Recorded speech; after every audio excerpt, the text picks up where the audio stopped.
Heidi Tanner, this is Veronica Martinez. I'm the courtroom monitor for Courtroom 1. I believe that you are supposed to be in Courtroom 2 as a scoring panelist. So if Oh, you, I apologize. yeah, so you can just log out and then go back into Courtroom 2. Thank you. Thank you so much.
Hi, guys. This is Veronica. I am the courtroom monitor.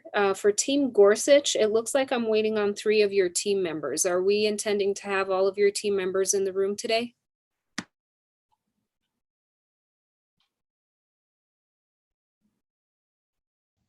I believe we have two team members who are not participating in this round today.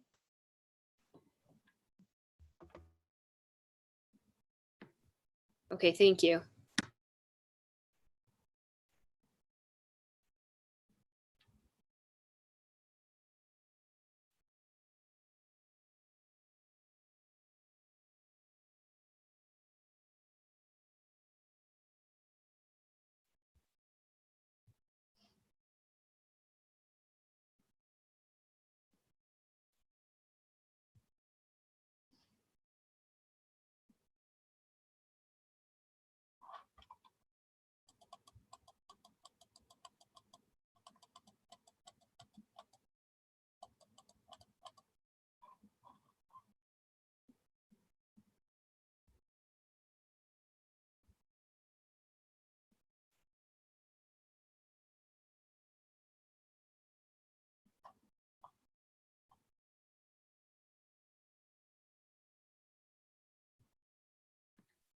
Okay, hi everybody. This is Veronica, your courtroom monitor.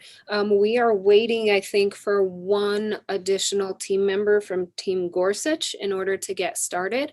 So as soon as we have that, we can kind of get things rolling here.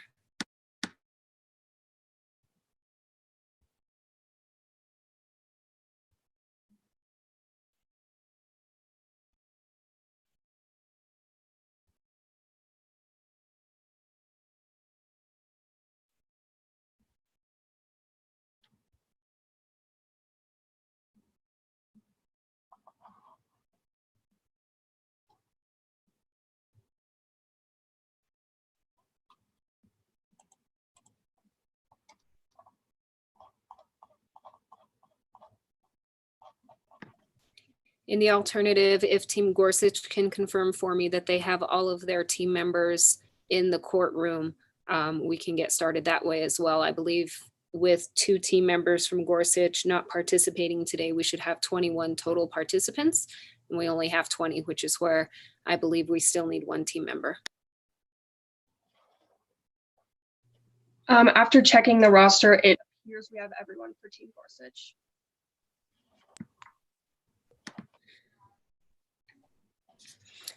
Okay, great. Good afternoon, everybody. Welcome to Courtroom 1. My name is Veronica. I'm your courtroom monitor. Your judicial officer today is the Honorable Judge Andrew Baum, who is present as well. Before we get started, scoring panelists, I'd like you to do a quick conflict check. Participating students, if you can make sure that your cameras are on so that we can ensure we have no conflicts. And then as soon as we get that done, I will let you know when we have the go ahead to get started. So scoring panelists, if there's a conflict that you notice, if you recognize any of these students, please just shoot me a chat and let me know. Or in the alternative, scoring panelists, if you could chat me and let me know privately that there are no conflicts, that would be great.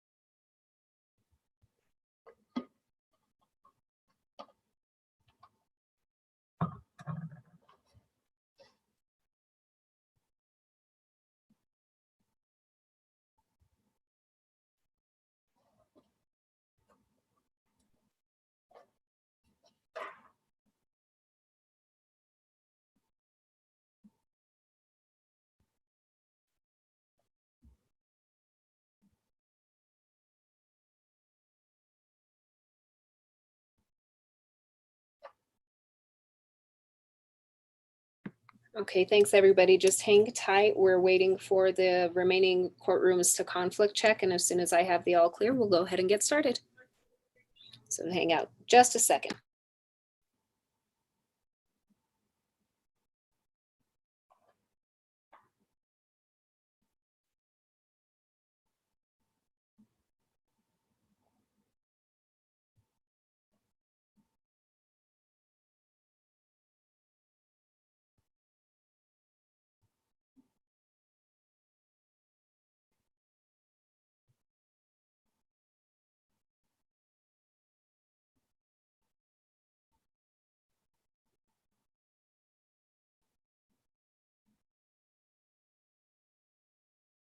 My stuff is in the back.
Okay, everybody, thank you so much for your patience. We are ready to go. So Judge Baum, the courtroom is yours. Thank you.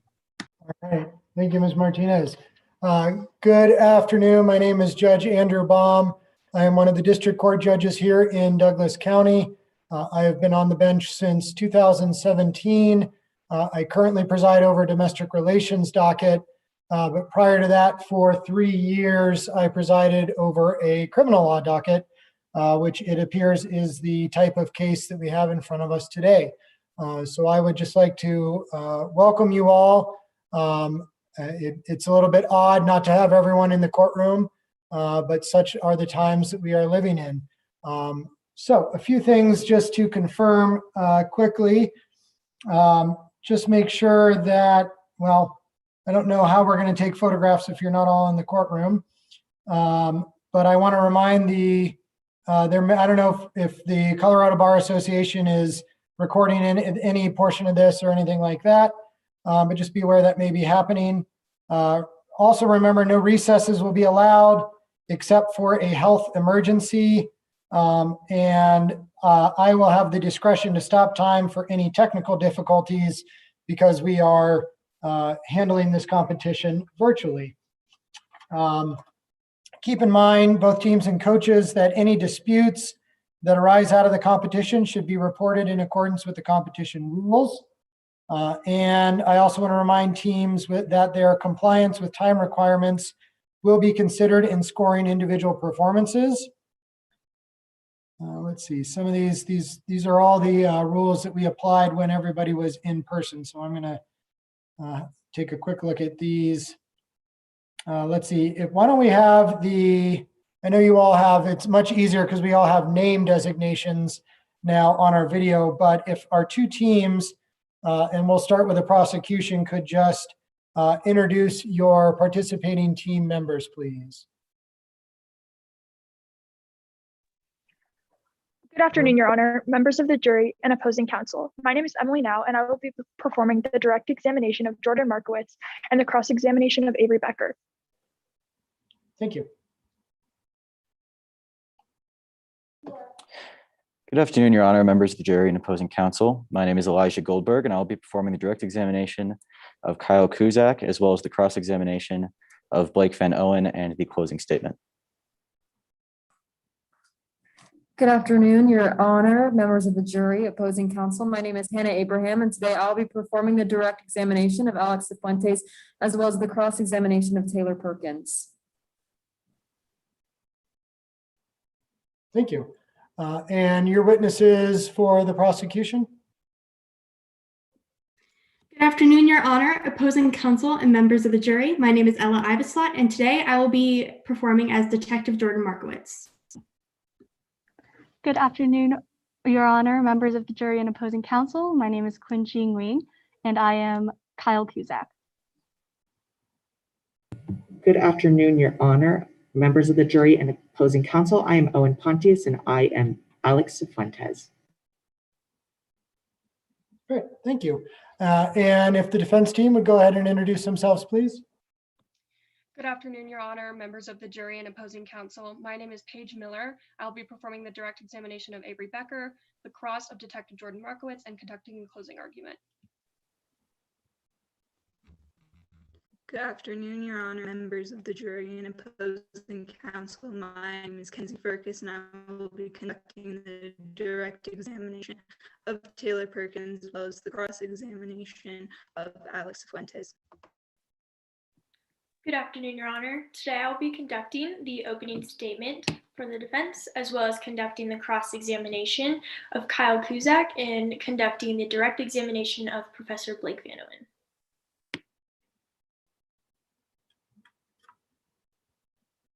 And if the defense witnesses could introduce themselves, please. Good afternoon, Your Honor. My name is Sam Schwecke, and I'll be portraying Avery Becker. My name is Anna Bensley, and I will be portraying Taylor Perkins. My name is Annalise Schwecke, and I will be portraying Blake Van Owen. All right, I think that is everybody. Thank you. Okay, I think now,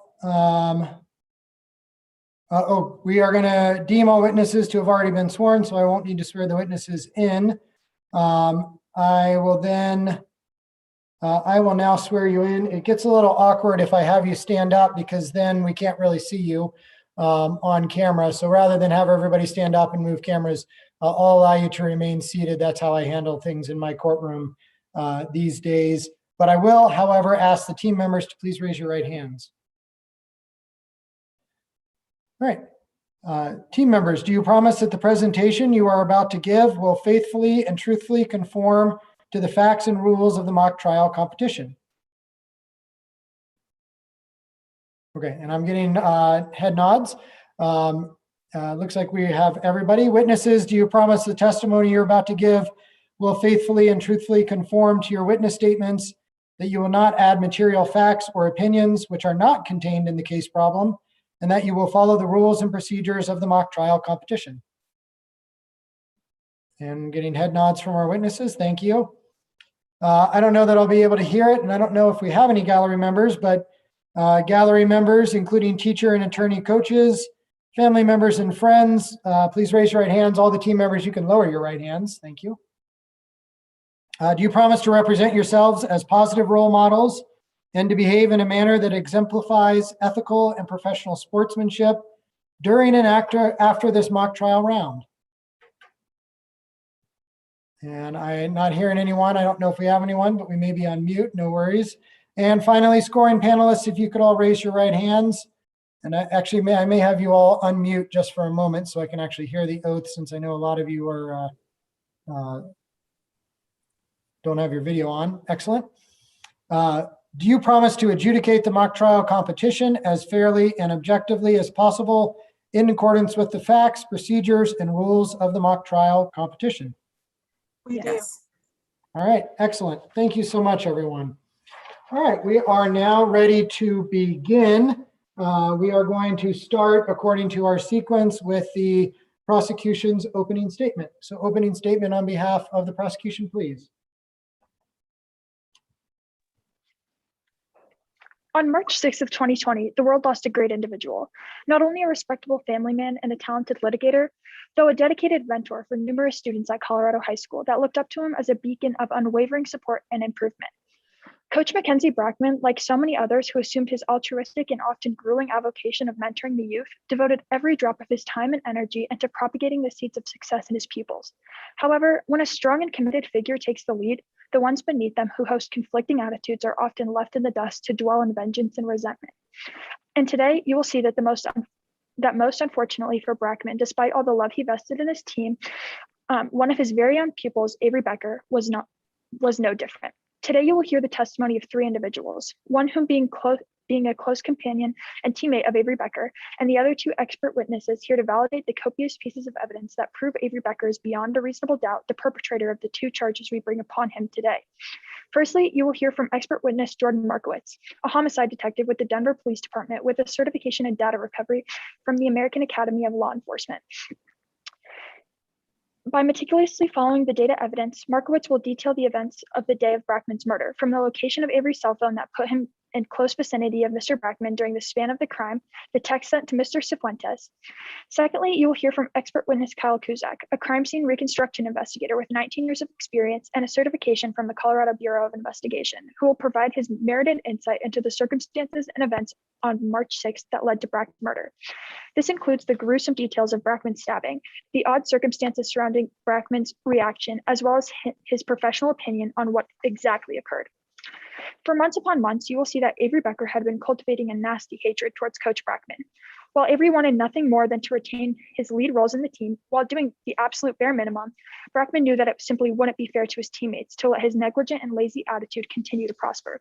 So, as always, Brackman did what was best for the team, and he demoted Avery on the grounds of his carelessness.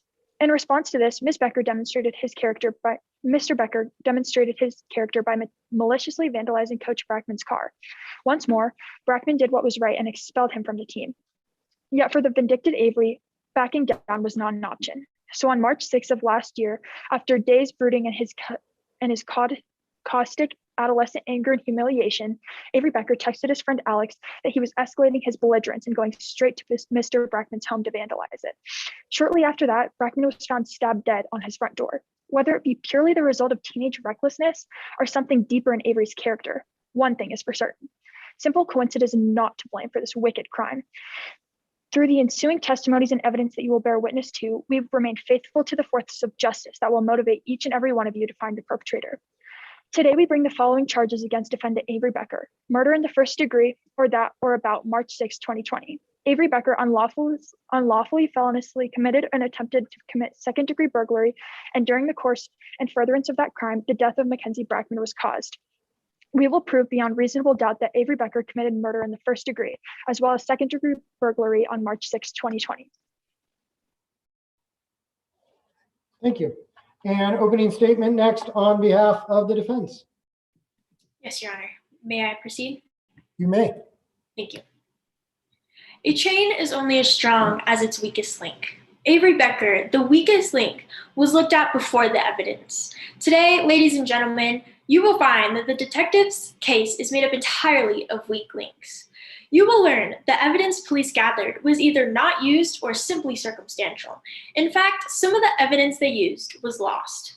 This is only the first weak link. The second, the witnesses. Two, who are investigators, the same investigators that rushed this entire investigation. And the weakest link of all, the defendant himself, Avery Becker, a young man with a bright future.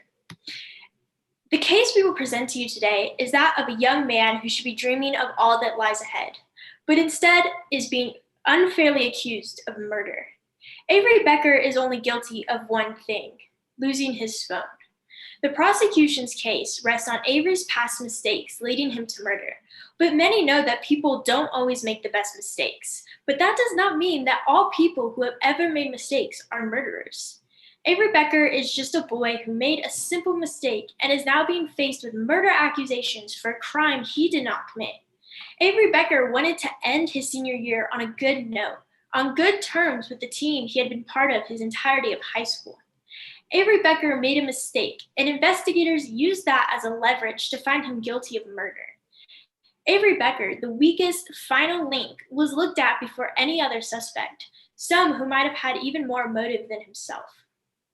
Today, you will be hearing from three witnesses. Expert witness, Professor Blake Van Owen, who is a professor, private investigator, and an expert witness in police practices. She will be able to give you an expert explanation for disproving evidence claiming to point to Becker, but simply is just speculation, as well as providing a secondary suspect with a strong motive, perhaps even stronger than the defendant himself, that the prosecution refused to look into out of pure negligence. You will hear from witness Taylor Perkins, Avery Becker's close friend. Teenagers tell their best friends everything. Taylor Perkins will testify under oath that she was with Avery Becker on the day the victim was killed and will be able to tell us where they were on the day of this crime that she knows Avery did not commit. Not only because she was with him the whole day, but also because she knows that her best friend would never commit such an atrocity over a petty feud. And finally, you will hear from the defendant himself, Avery Becker, who will take the stand to prove to the jury that he is indeed innocent of this crime, and he is simply a young man who would never do anything to jeopardize his entire future. Avery Becker has his whole life ahead of him, a life he would not simply throw away from one club, from one small part of his life. Avery Becker wanted that spot back on the mock trial team. So why would he do something to risk his last chance on that team? Avery Becker simply didn't get along with everyone, and now that could cost him a lot more than it should.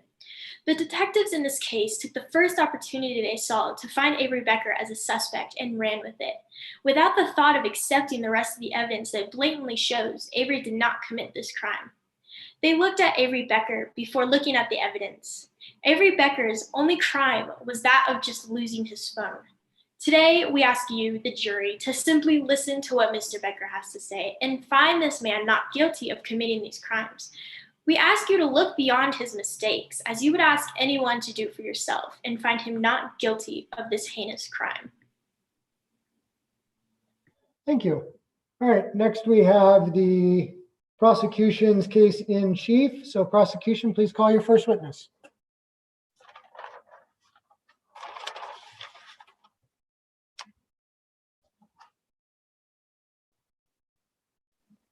Ms. Markowitz, will you please take the stand? Yes.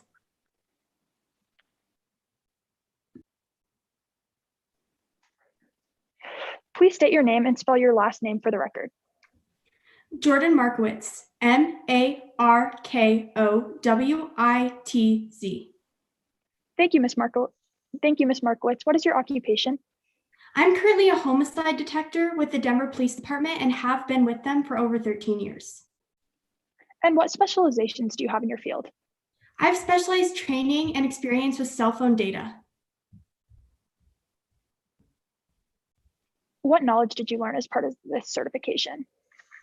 Over a 3-day course in order to gain a certification in cell phone technology and forensic data recovery provided by the American Academy of Law Enforcement, I learned things such as the types of cell phone data, how to recover it, how to interpret cell phone data and cell phone tower records, how to use forensic data in an investigation, and similar topics that provide to be very useful in my day-to-day career.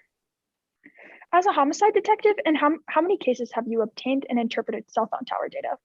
Over 50 cases to this date. Your Honor, I will now motion to enter Jordan Markowitz as an expert in cell phone data recovery and forensics expert. Any objection? No objection, Your Honor. I will receive Detective Markowitz as an expert in that area. Ms. Markowitz, why are you here today?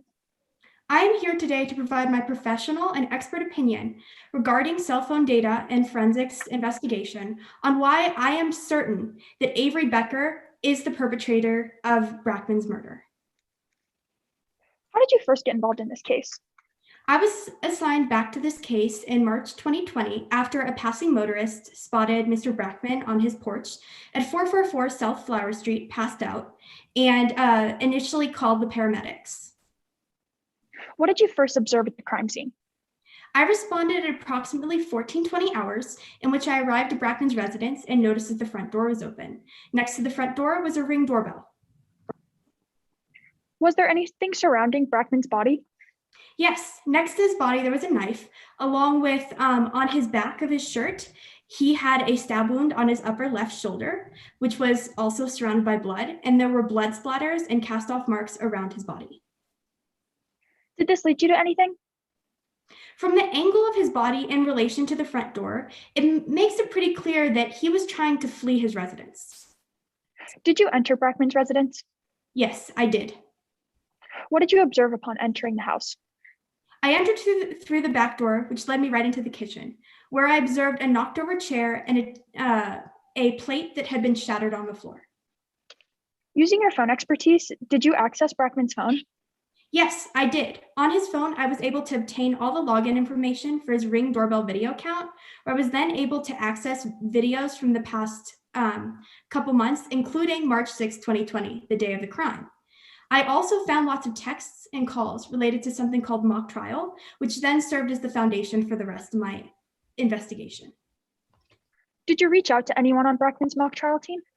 Yes, first I spoke to Alex Cifuentes, who informed me of some texts that he received from another teammate named Avery Becker regarding his plan to trash Brackman's house in a fit of revenge. Did Alex ever provide evidence of these texts? Yes, he did send me screenshots of these messages the day after our interview. Your Honor, let the record reflect that I am showing opposing counsel a clean and unmarked copy of what has previously been marked as Exhibit 14. Ms. Markowitz, do you recognize this exhibit? Yes, these are the screenshots Cifuentes sent me of his conversations with Avery Becker. Your Honor, the defense moves to submit Exhibit 14 into evidence. Any objection? No objection, Your Honor. Great. I will receive Exhibit 14. According to the screenshots, why did Avery text Alex? He asked Alex to ask Brackman about possibly getting back his position on the team after he had been kicked off. Alex subsequently then states that Brackman was upset at him for the quote unquote car incident, in which she states that he states that he is going to break into Brackman's house and subsequently trash it. Did you attempt to corroborate these screenshots with the accused sender/cell phone? Yes, Becker's lawyer provided me with his phone number, as Becker was no longer in possession of his phone, according to the lawyer, since March 5th, 2020. I obtained account records and cell tower records that confirmed that the phone number provided by Becker's lawyer was in fact Becker's. Did you ever reach out to Avery? I contacted Avery Becker and we arranged an interview. However, his lawyer contacted me right before the interview and stated that Avery would not be coming to the interview and asked that all communication going forward go through her.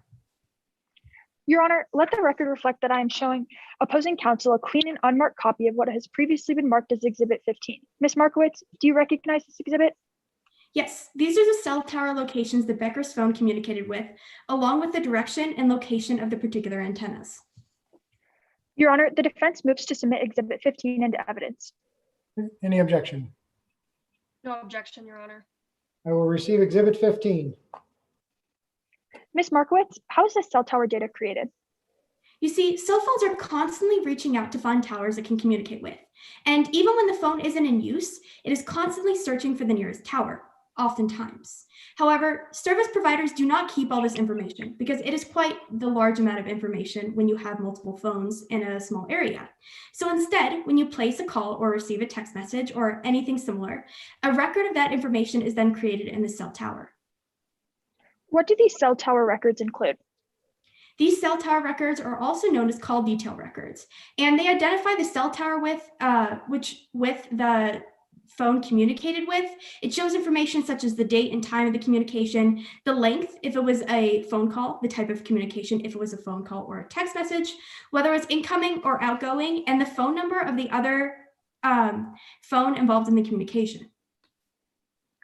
So which towers do cell phones connect to, Ms. Markowitz? They typically connect to the nearest tower, but this is not always the case. According to these records, on March 6, 2020, did Avery respond to any texts or calls? No, but it makes sense considering at the time he was murdering Brackman, so it's completely understandable why he might not have been responding. Were you able to identify who these texts and calls were from? Yes, they were from Taylor Perkins, who was identified as one of Becker's mock trial teammates. When was the first communication? Around 12:47 p.m., which promptly went through cell tower antenna 12273, which covers Avery's house. Your Honor, let the record reflect that I am showing opposing counsel a clean and unmarked copy of what has previously been marked as Exhibit 16. Ms. Markowitz, do you recognize this exhibit? Exhibit 16 is what I believe is the most likely route that Avery Becker drove from his residence to the residence of Brackman. Your Honor, the defense moves to submit Exhibit 16 into evidence. Any objection? No objection, Your Honor. I will receive Exhibit 16. So, Ms. Markowitz, was there any further communication? Yes, afterwards, at 12:55, there was a communication that went through cell tower antenna 1191. In relation to Exhibit 16, what do you believe this communication reveals? This antenna covers Rock Creek Parkway, which would be the most logical route for Becker to drive all the way to Brackman's house. Did Ava receive any more texts? Yes, she received an incoming phone call from Perkins at 13:05, followed by a second call at 13:06 through cell tower antenna 11971, which subsequently is the closest tower to Brackman's residence. This was the last communication on March 6, 2020. As an expert in cell phone data, what do you believe this final communication reveals about Avery's actions? With my current knowledge of the case and cell phone expertise in forensics, I believe that his phone was turned off after the murder and disposed and destroyed of. Based on the evidence you have collected and your expertise, do you believe that Avery killed Brackman? Yes, in my professional opinion, I do believe Avery Becker killed Mackenzie Brackman on March 6, 2020. Thank you, Ms. Markowitz. No further questions. Cross-examination, please. Yes, Your Honor. My camera has been stopped by the host. All right, let's see if we can. There we go. Oh, well, no.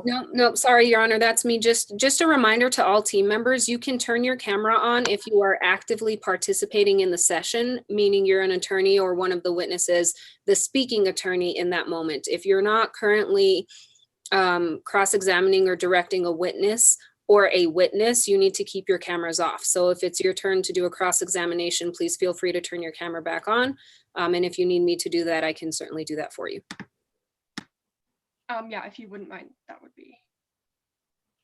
I apologize. Can you identify yourself again? Paige Miller. Perfect. Thank you. One moment, Ms. Miller.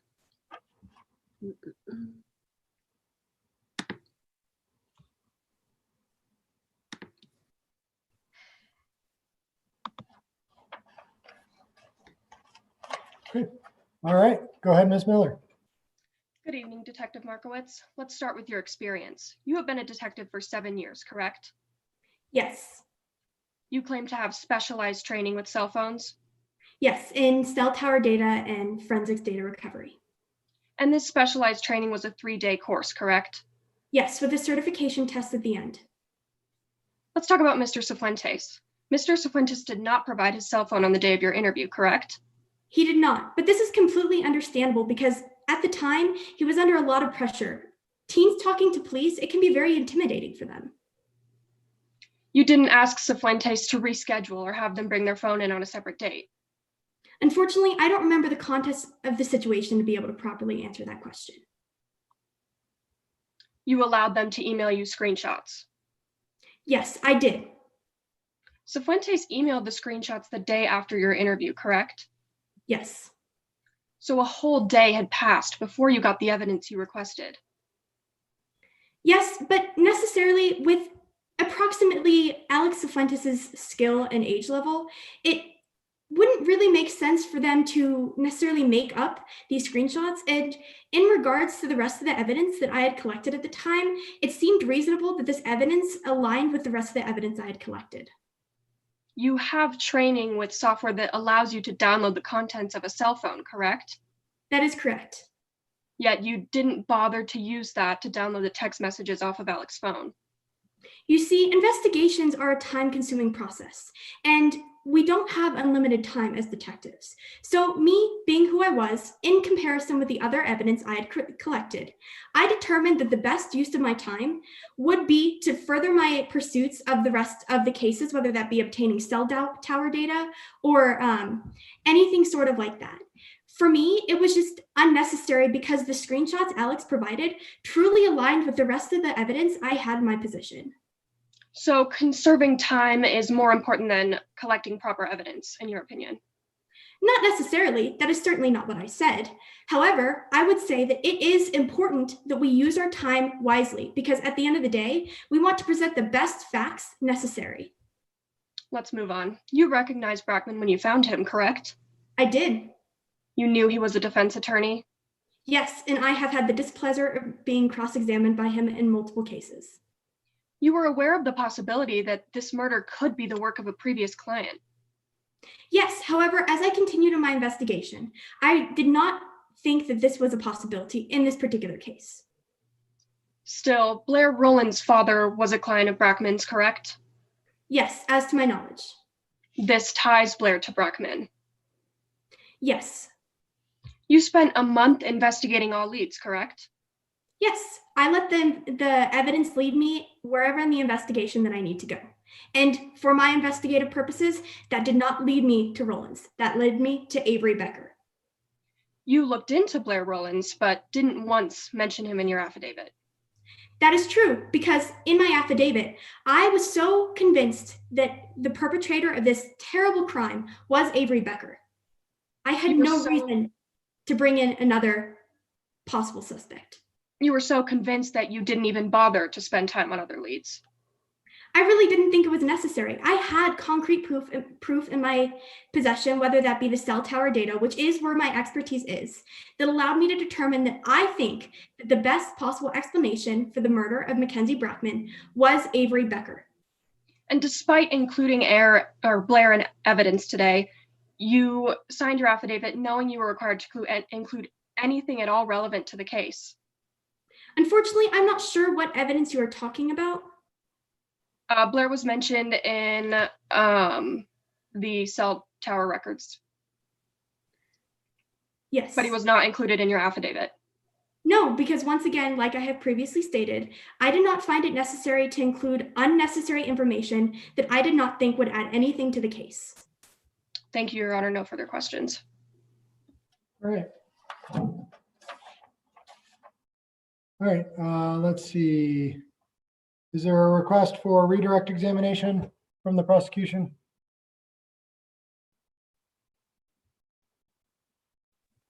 No further redirect. Perfect. All right, next witness on behalf of the prosecution, please. Your Honor, the prosecution calls Kyle Kuzak to the stand. All right, and I think we're ready to go. You may proceed.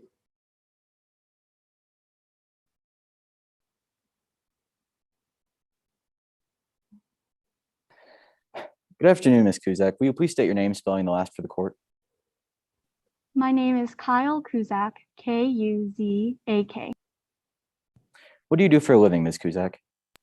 I am a Colorado Bureau of Investigation certified crime scene reconstructionist. And how long have you worked as a certified crime scene reconstruction investigator? I have worked as a certified crime scene reconstructionator for over 19 years. And what is your current occupation? I'm currently employed with the Denver Police Department. I've been working with them for 3 years. How long, and why have you been called into court today? I've been called into court today to give my expert testimony on what happened on the evening of March 6, 2020 at 444 South Flower Street. Your Honor, the prosecution motions to tender Ms. Kuzak as an expert in crime scene reconstruction and analysis. Any objection? No, Your Honor. All right, I will receive this witness as an expert in crime scene reconstruction. Where were you the evening of March 6, 2020? I was visiting this crime scene of 444 South Flower Street. And did you arrive before or after other members of the crime lab? I arrived after the other members of the crime lab had processed this. Why is this? I wanted to allow them time to collect evidence so that I didn't mess anything up or tamper with the crime scene. What was the first step in this investigation? I created a witness tracking spreadsheet. And why was this? This was to keep track of any evidence that I collected so that I remained, so that the evidence remained clear to me and I didn't get anything confused. Do you have a copy of Exhibit 17 in front of you? Yes, I do. Your Honor, let the record reflect that it is expected that the witness is looking at a clean and unmarked copy of what has been previously marked as Exhibit 17.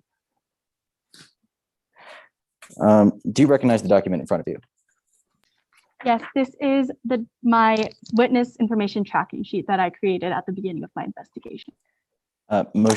Motion to enter this into evidence. Any objection? No, Your Honor. I'll receive Exhibit 17. In this report, you mentioned video evidence of the perpetrator, correct?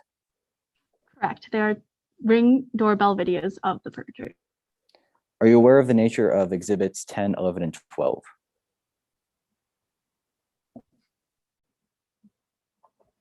10, 11, and 12 are the videos of the Ring doorbell. Your Honor, motion to enter exhibits 10, 11, and 12 into evidence. Any objection? No, Your Honor. I'll receive Exhibits 10, 11, and 12. Now, in your professional opinion, do you believe this perpetrator matches the defendant? Yes, based on my analysis, the perpetrator in all of the Ring doorbell videos matches the height and build of the defendant. So these were retrieved from a Ring doorbell, correct? Correct. The victim had installed Ring doorbells at the front and the back doors of his house. Are you familiar with exhibit 13 as well?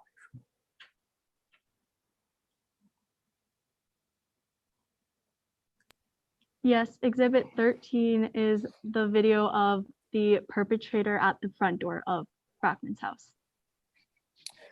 Motion to put exhibit 13 into evidence as well. Any objection? No, Your Honor. I'll receive Exhibit 13. And in your professional opinion, is this the same perpetrator fleeing the scene as approached the scene in the prior videos? Yes, it is the same perpetrator.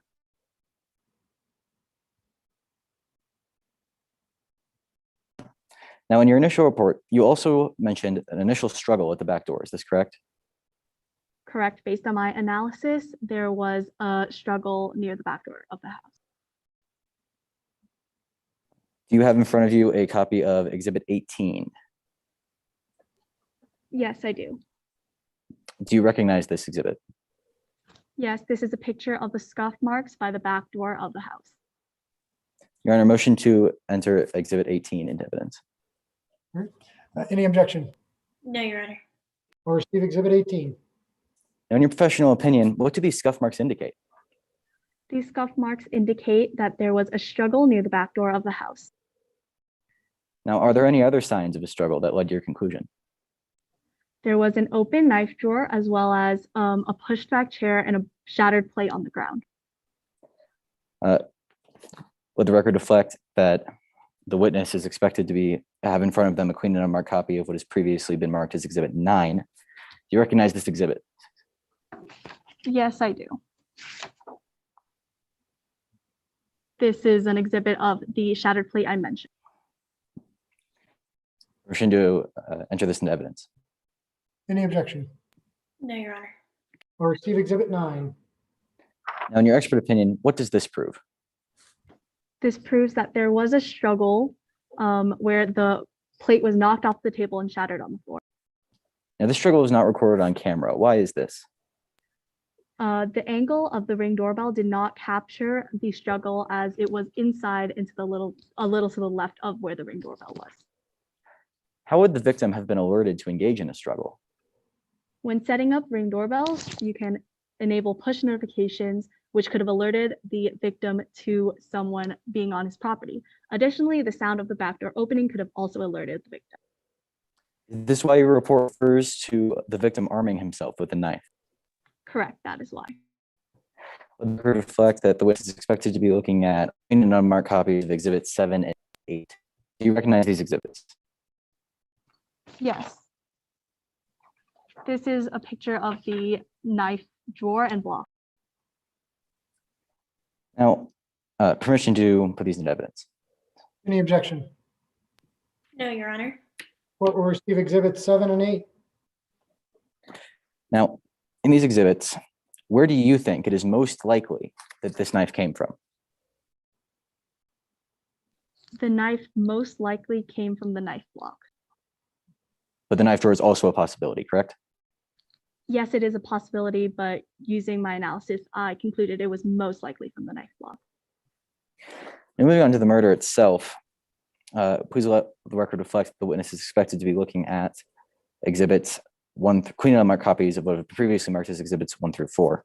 Do you recognize these exhibits? Yes, this is a picture of Brackman's body. Now, was this body examined by a professional? Yes, an autopsy was performed. Please let the record reflect that the witness is expected to be looking at a clean and unmarked copy of what has previously been marked as exhibit 19. Do you recognize this exhibit? Yes, this is the autopsy report that was created. Permission to admit this to evidence. Any objection? No objection, Your Honor. And are you asking, I'm sorry, are you asking for only 19 or also 1, 2, 3, and 4? All of the above, Your Honor. Okay. Any objection to any of those exhibits? No, Your Honor. Okay, thank you. I'd just like to clarify for the record. So 1, 2, 3, 4, and 19 are all admitted. Now, how are the coroner's findings consistent with the struggle you described?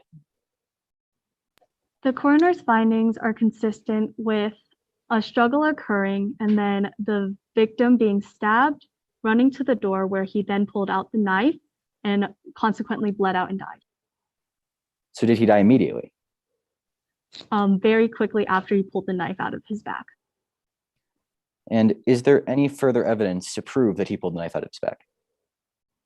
In addition to the position of where the knife was in relation to his body, as well as the blood splatter, yes. Now, there are no pictures of this blood spatter that has been mentioned by 2 witnesses now in evidence. Why is that? After my analysis was conducted, another department unfortunately lost the blood spatter photo. After your analysis, correct? Correct, after my analysis. Now, the coroner's report indicates a knife that was used about 6.4 centimeters in width and 19 centimeters long. Is this correct? Correct. Your Honor, please let the record reflect that the witness is expected to be looking at a clean and unmarked copy of what have previously been marked as exhibits 5 and 6. Do you recognize these exhibits? Yes, these are pictures of the suspected murder weapon. Your Honor, motion to put these into evidence. Any objection? No objection, Your Honor. I'll receive exhibits 5 and 6.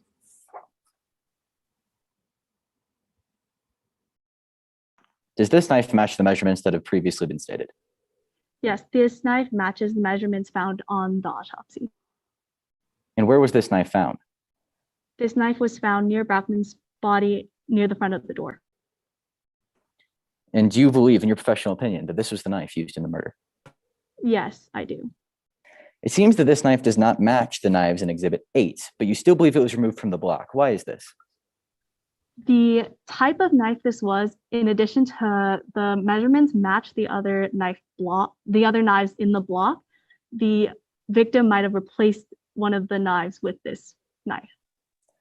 Now, taking into consideration the weapon, the coroner's report, the scuff marks, the broken plate, the open knife drawer, empty knife block, and the Ring doorbell evidence, what is your professional opinion on how this murder occurred? My professional opinion is that the victim was notified that a perpetrator was on his property. From there, he armed himself with a knife and approached the perpetrator near the back door. The perpetrator, surprised that the victim was home, started a struggle against him where the perpetrator gained control of the knife and stabbed Brackman. From there, the perpetrator ran out the front door, Brackman trying to follow, but pulling out the knife in his back caused him to die. No further questions, Your Honor. Cross-examination by the defense. Yes, Your Honor. Before I begin, may I ask for a time check? And we'll have to look at the chat.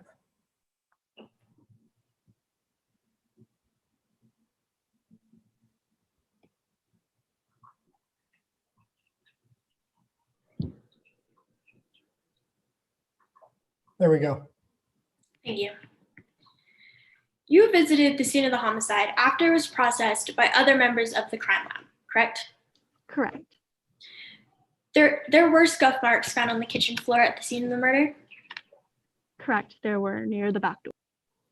You stated the scuff marks could have been the result of some sort of struggle. Yes, when combined with the shattered plate on the ground. That's what I concluded. Those scuff marks could have been created before the homicide occurred? That is possible, but in addition to the other evidence found, I concluded it was from the strap. So there is no definitive way to tell when those cuff marks were created. No, but with the other evidence that I found it highly possible. Let's move on to the Ring security app. You stated that the Ring app could have alerted Mr. Brackman to the presence of an intruder on his cell phone, correct? Correct. Either that or the sound of the back door opening. Brackman's phone was not at any point obtained for further investigation on the Ring security app? No, I don't believe so. Brackman could have turned off the notifications to his cell phone? While that is possible, we can't know for sure. Or Brackman simply could not have seen the Ring alert on his phone? Yes, that's possible, but I believe he was alerted to someone entering the house either way. Let's move on to the blood splatter found at the scene. You reviewed the photographs of the blood droplets and the blood trail found at the scene, correct? Correct. These pictures were later lost at some point in the investigation? Yes, by another department, I believe. Your opinion is based off of pictures that cannot be seen here in court today? Some of it, but others was also based on the position of his body in relation to the knife in the door. Your Honor, permission for the witness to view Exhibit 6. Ms. Cusack, do you recognize Exhibit 6? I do. This is the suspected murder weapon. This knife, identified as the murder weapon, was indeed a different brand of knife than the ones found in the knife block in Mr. Brackman's kitchen, correct? Objection, Your Honor. What's the relevance of this? We've already clarified that the knife very well could have been replaced. It is the murder weapon. Overruled. Sorry, my bad. It's okay. Overruled. May I repeat my question? Yeah, you may. Thank you. This knife, identified as the murder weapon, was indeed a different brand of knife than the ones found in the knife block in Mr. Brackman's kitchen, correct? Correct. The idea that the suspect could have brought the weapon into Mr. Brackman's home himself was never considered? Using my analysis, I found it more likely that the murder weapon came from within the house. But you never felt that it would be important to see all aspects of possibilities? Using my analysis and steps, I found that my conclusion was most possible. Let's move on. The intruder was wearing gloves, correct? Correct. So there was no DNA found at the scene besides that of Mr. Brackman's? Correct. Thank you, Your Honor. No further questions. Okay. Is there a request for redirect? A request for redirect, Your Honor. All right. Prosecution, call your third witness then, please. Prosecution calls Alex Cifuentes to the stand. Yes. Is there any way I could get my camera turned back on? Absolutely. One moment.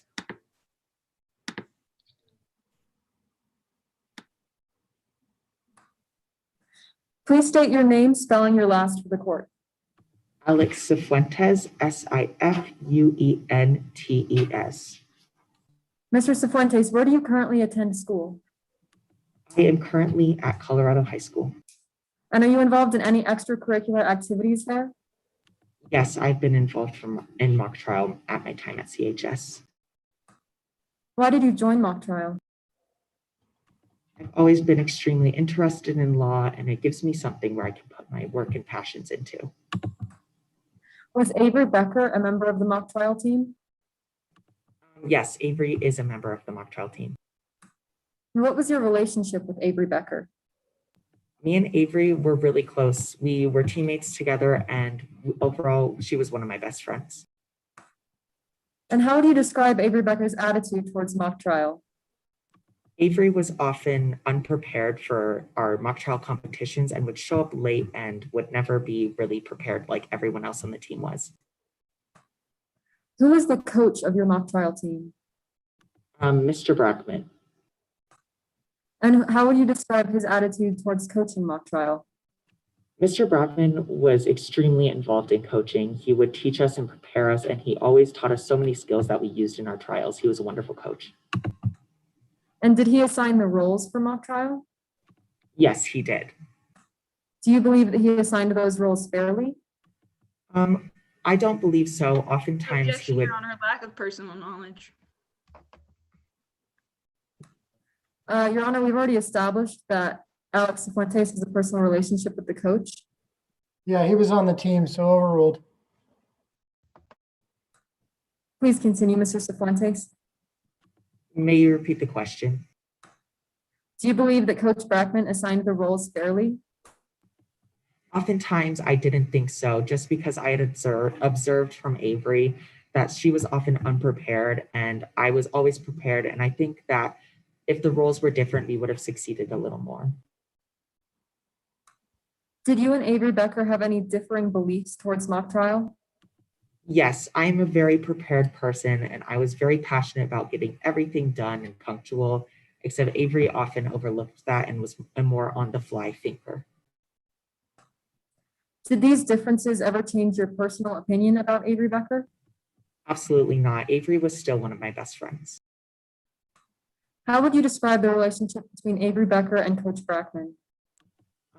It was often very bad. Avery and him often opposed on views, and it got to the point where crazy things would start happening and they would often fight a lot.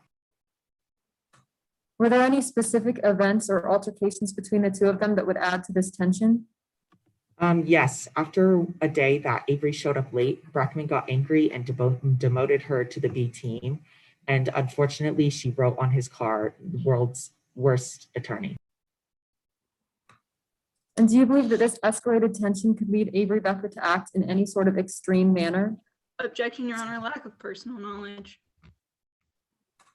Your Honor, Alex Cifuentes has a personal relationship with Avery Becker and therefore should know some of her motivations. Sustained as to speculation. Movement to strike, Your Honor. Court will strike. Well, I don't think there was an answer, but I will strike the question. Mr. Cifuentes, did you speak to Avery after she was demoted from the team? Yes, I did speak with her personally. And what was her reaction? She was angry and she wanted revenge.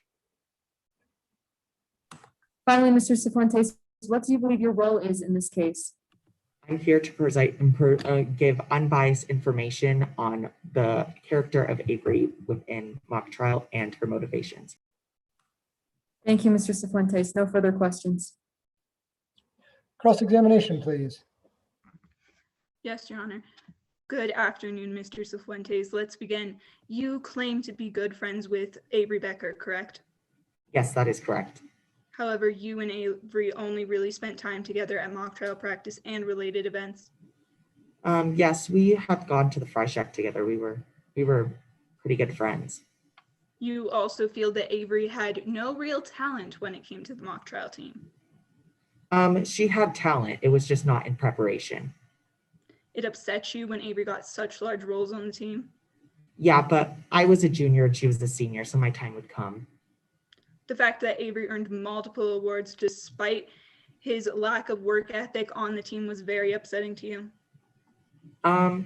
Yes, but I never let it affect my opinions of Avery. It upset me that I wasn't in those positions, but Avery also was an on-the-fly thinker that won awards, obviously, for Avery's accomplishments in mock trial.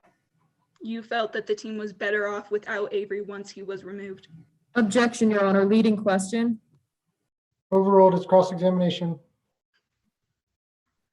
Permission to repeat my question. Go ahead and re-ask the question. Thank you. You felt that the team was better off without Avery once he was removed, correct?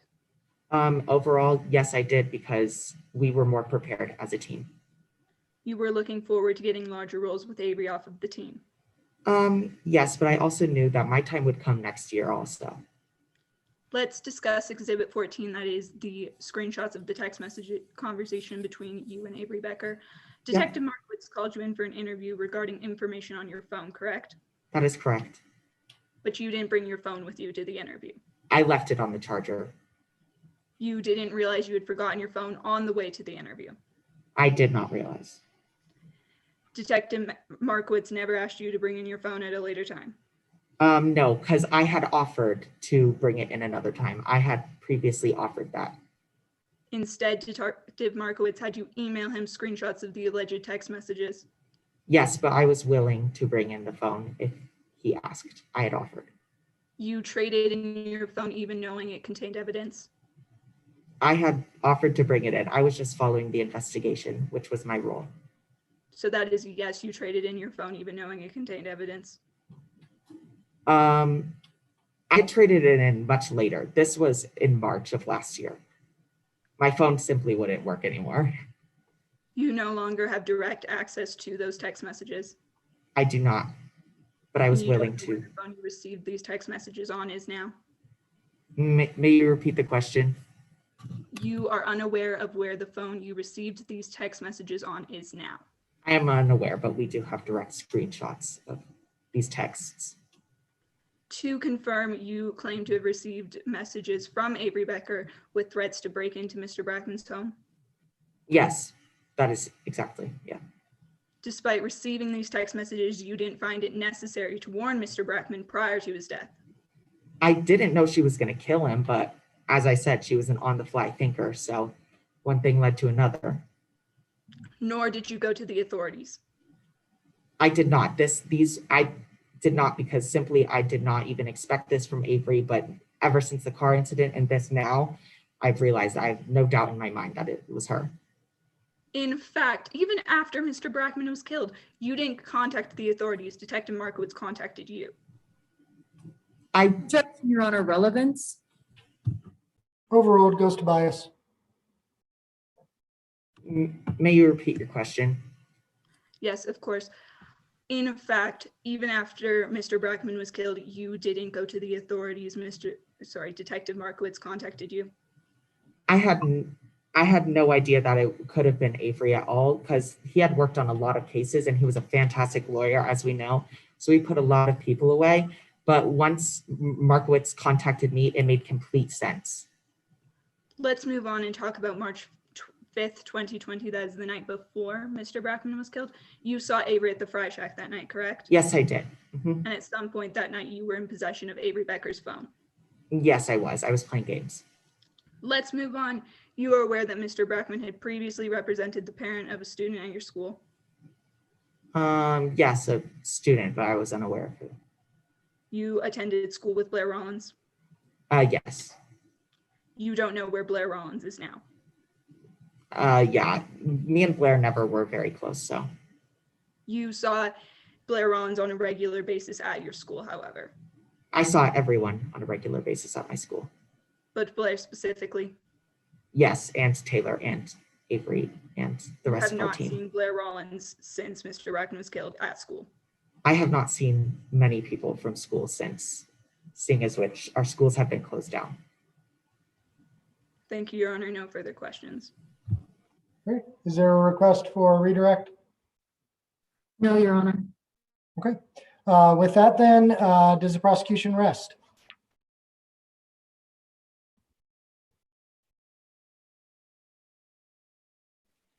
Yes, Your Honor.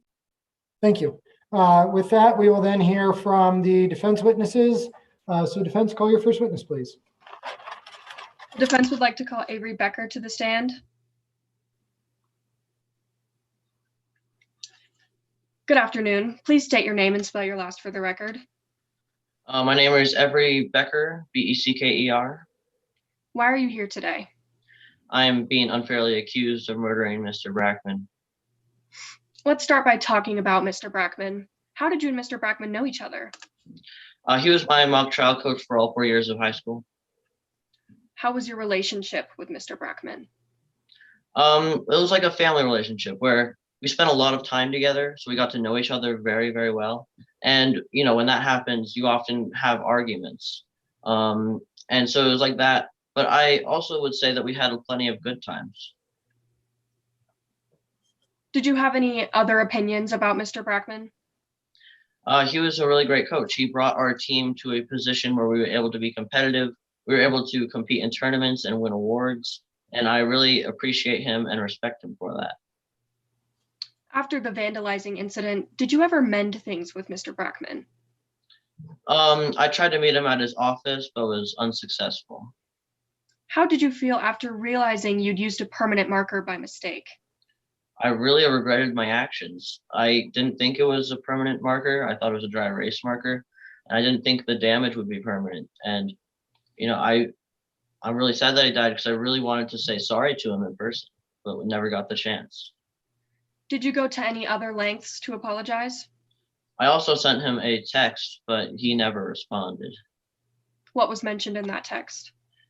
I said that I was really, really sorry. I would get a job to pay for a new coat of paint, work really hard to try and scrub it off. And I said again that I thought it was just a dry erase marker and not a permanent marker. Let's talk about March 5th, the day before Mr. Brackman was murdered. What did you do on March 5th? Taylor and I went to the Fry Shack after school. Who did you see at the Fry Shack? I saw a bunch of other mock trial students, including Alex Cifuentes. Who is Alex Cifuentes? Alex Cifuentes is another student at our school and is also in mock trial.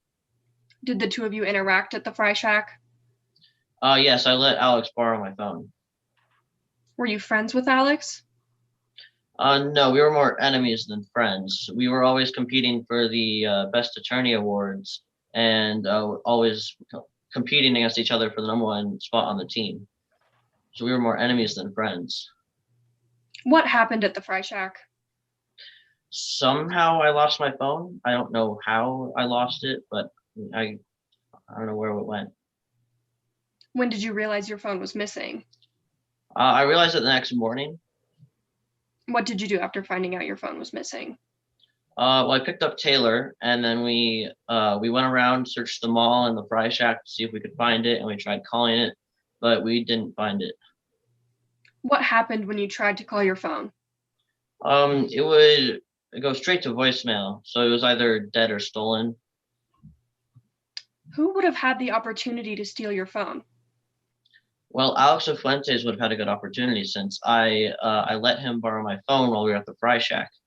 And also, Alex claims to have received texts from me saying that I needed help getting back on the mock trial team and that I was going to trash Mr. Brackman's house, which is just crazy since Mr. Brackman's and I relationship wasn't the best, but I would never go as far as to damage like his house. That would be crazy. And I wouldn't go to Alex Fuentes for help. He would be the last person I would go to. Let's talk about Blair Rollins. Who is Blair Rollins? He's another student at our high school. How do you two know each other? I knew that he and Alex were friends. How is Blair relevant to the case? Well, Blair's father was a client of Mr. Brackman's, and Mr. Brackman lost the case, getting Blair's father thrown in jail, which, yeah. What do you think may have happened regarding Alex, Blair, and your phone? Well, what I think happened is that Alex and Blair tried to set me up. Alex knew that if they could set me up to make it look like I trashed Mr. Brackman's house, then I would never be able to get back on the team, and Alex Fuentes would be able to win all the awards at all the tournaments. What similarities do you share with Blair Rollins? Well, Blair and I are around the same height and build. And what do you know about Blair's current whereabouts? I don't know where he is. To my knowledge, nobody knows where he's been ever since Mr. Brackman's murder. Thank you, Your Honor. No further questions. Cross-examination, please.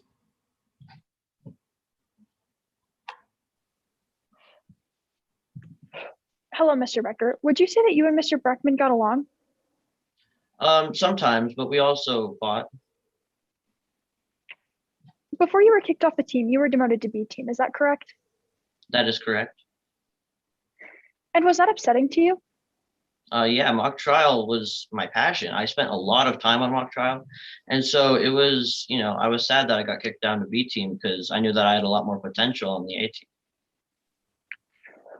So was that upsetting enough for you to vandalize Brackman's Porsche?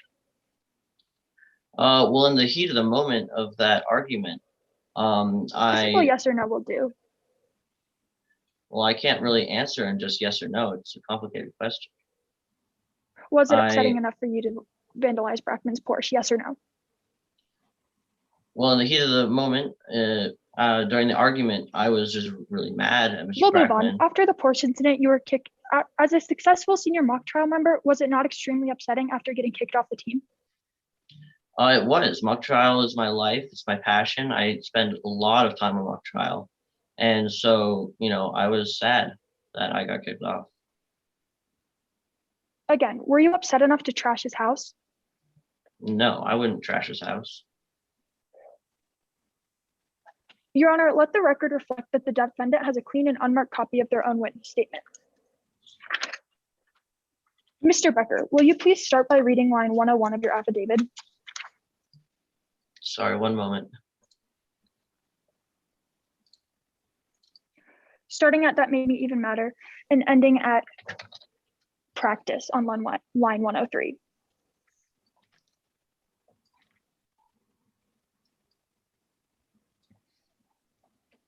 Sorry. I can read it for you if you'd like. 101, you said? Yes, starting at that and ending at line 103 at "practice." That made me even madder. Objection, Your Honor. It has not been made clear what exactly my witness is being impeached for. Yeah, sustained. Your Honor, you can lay some more foundation as to calling his attention to the time and place of the statement. In line 101 of the affidavit, it states his reaction to after being kicked off the team, which is what my previous question. Okay, overall, go ahead. If you don't mind continuing reading line 101, starting at that and ending at line 103 at "practice." That made me even madder. I went home and told my mom that Brackman got on me again for no good reason, and I had walked out of practice. I didn't tell her what I had done to his car. I said he had followed me out of practice and had gotten even madder and kicked me off the team. So clearly you were upset enough to retaliate. Yes. No further questions, Your Honor. Is there a request to redirect? Briefly, Your Honor. Okay, I'll allow it. Go ahead. Avery, did you trash Brackman's home? No, I would never do that. That would be going way too far. Did you intend on trashing the home? No. Thank you. No further questions. Okay. Is there a request for a recross? Yes, Your Honor. Okay, go ahead. So, Mr. Becker, you wrote your witness statement correct and swore to tell the truth, correct? So why would you state that it wasn't upsetting enough when you said in line 101 that made you even madder and you went home and told your mom that for no good reason he had kicked you off the team? I believe I did say it was upsetting enough. Is this your signature on the last page? Objection, Yes. Your Honor. I'm still confused about what statement exactly my witness is being impeached for. Yeah, sustained. No further questions. Okay, thank you. Next witness on behalf of the defense, please. Your Honor, the defense would like to call witness Taylor Perkins to the stand at this time. Okay, thank you. Good afternoon, Ms. Perkins. Let's begin. Please state your name and spell your last for the record. My name is Taylor Perkins, Perkins. How do you know the victim, Mr. Brackman? Mr. Brackman was my mock trial coach when I went to high school. And how do you know the defendant, Avery Becker? Avery Becker is a close friend of mine, and we spent a lot of time together on said mock trial team. Based on your observations, how would you describe the interactions between Mr. Brackman and Mr. Becker? Well, they bickered a lot, usually over Avery's preparation for mock trial and just work ethic in general. How would you characterize the relationship? Well, like I said, they disagreed on some things, but I didn't see it as anything out of the ordinary for a normal coach-student relationship. I really honestly found it kind of funny. Why do you believe they got into conflicts? I believe Mr. Brackman had a hard time with how naturally talented Avery was at mock trial. He really didn't need to put in that much effort because he was so good. And that just kind of got to Mr. Brackman sometimes. What were some of the consequences of their ongoing conflict? Well, one of the biggest consequences that directly affected me personally was at practice before the regional tournament. Coach Brackman removed Avery from the A team of mock trial. What did you do when Avery was removed from the A team? Well, I thought it was really unfair. Avery had been a part of mock trial for 4 years now, and it was Avery's passion. And I didn't have the same passion for mock trial. I didn't even want to be a lawyer. So I removed myself from the A team so that Coach Brackman would have no choice but to put Avery back on. After you stepped down, how did they perform at the regional tournament? They did really well. Avery got a couple awards, and it just goes to show that I made the right decision in removing myself. Ms. Perkins, Avery Becker just testified on direct about the events that led him to be removed from the mock trial team completely. Did you and Avery speak about those events? We did speak about those events that evening. What did you and Avery discuss about those events? We discussed ways for Avery to get back on the mock trial team, which included reaching out to other members of the team to see if they could kind of contact Brackman for him. How did you perceive Mr. Becker to feel in these discussions? Remorseful. He felt bad. Let's discuss March 5th, 2020. That is the night before Mr. Brackman was killed. Did you see Avery that day? Yeah, Avery came over to my house that evening. What did you and Avery do that night? Well, we played some video games at my house, and then we got hungry, so we went to the Fry Shack.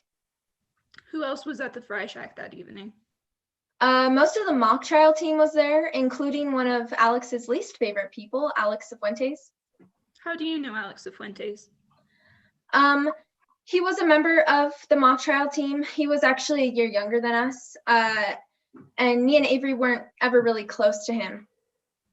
What was the interaction with Alex Cifuentes like that particular night?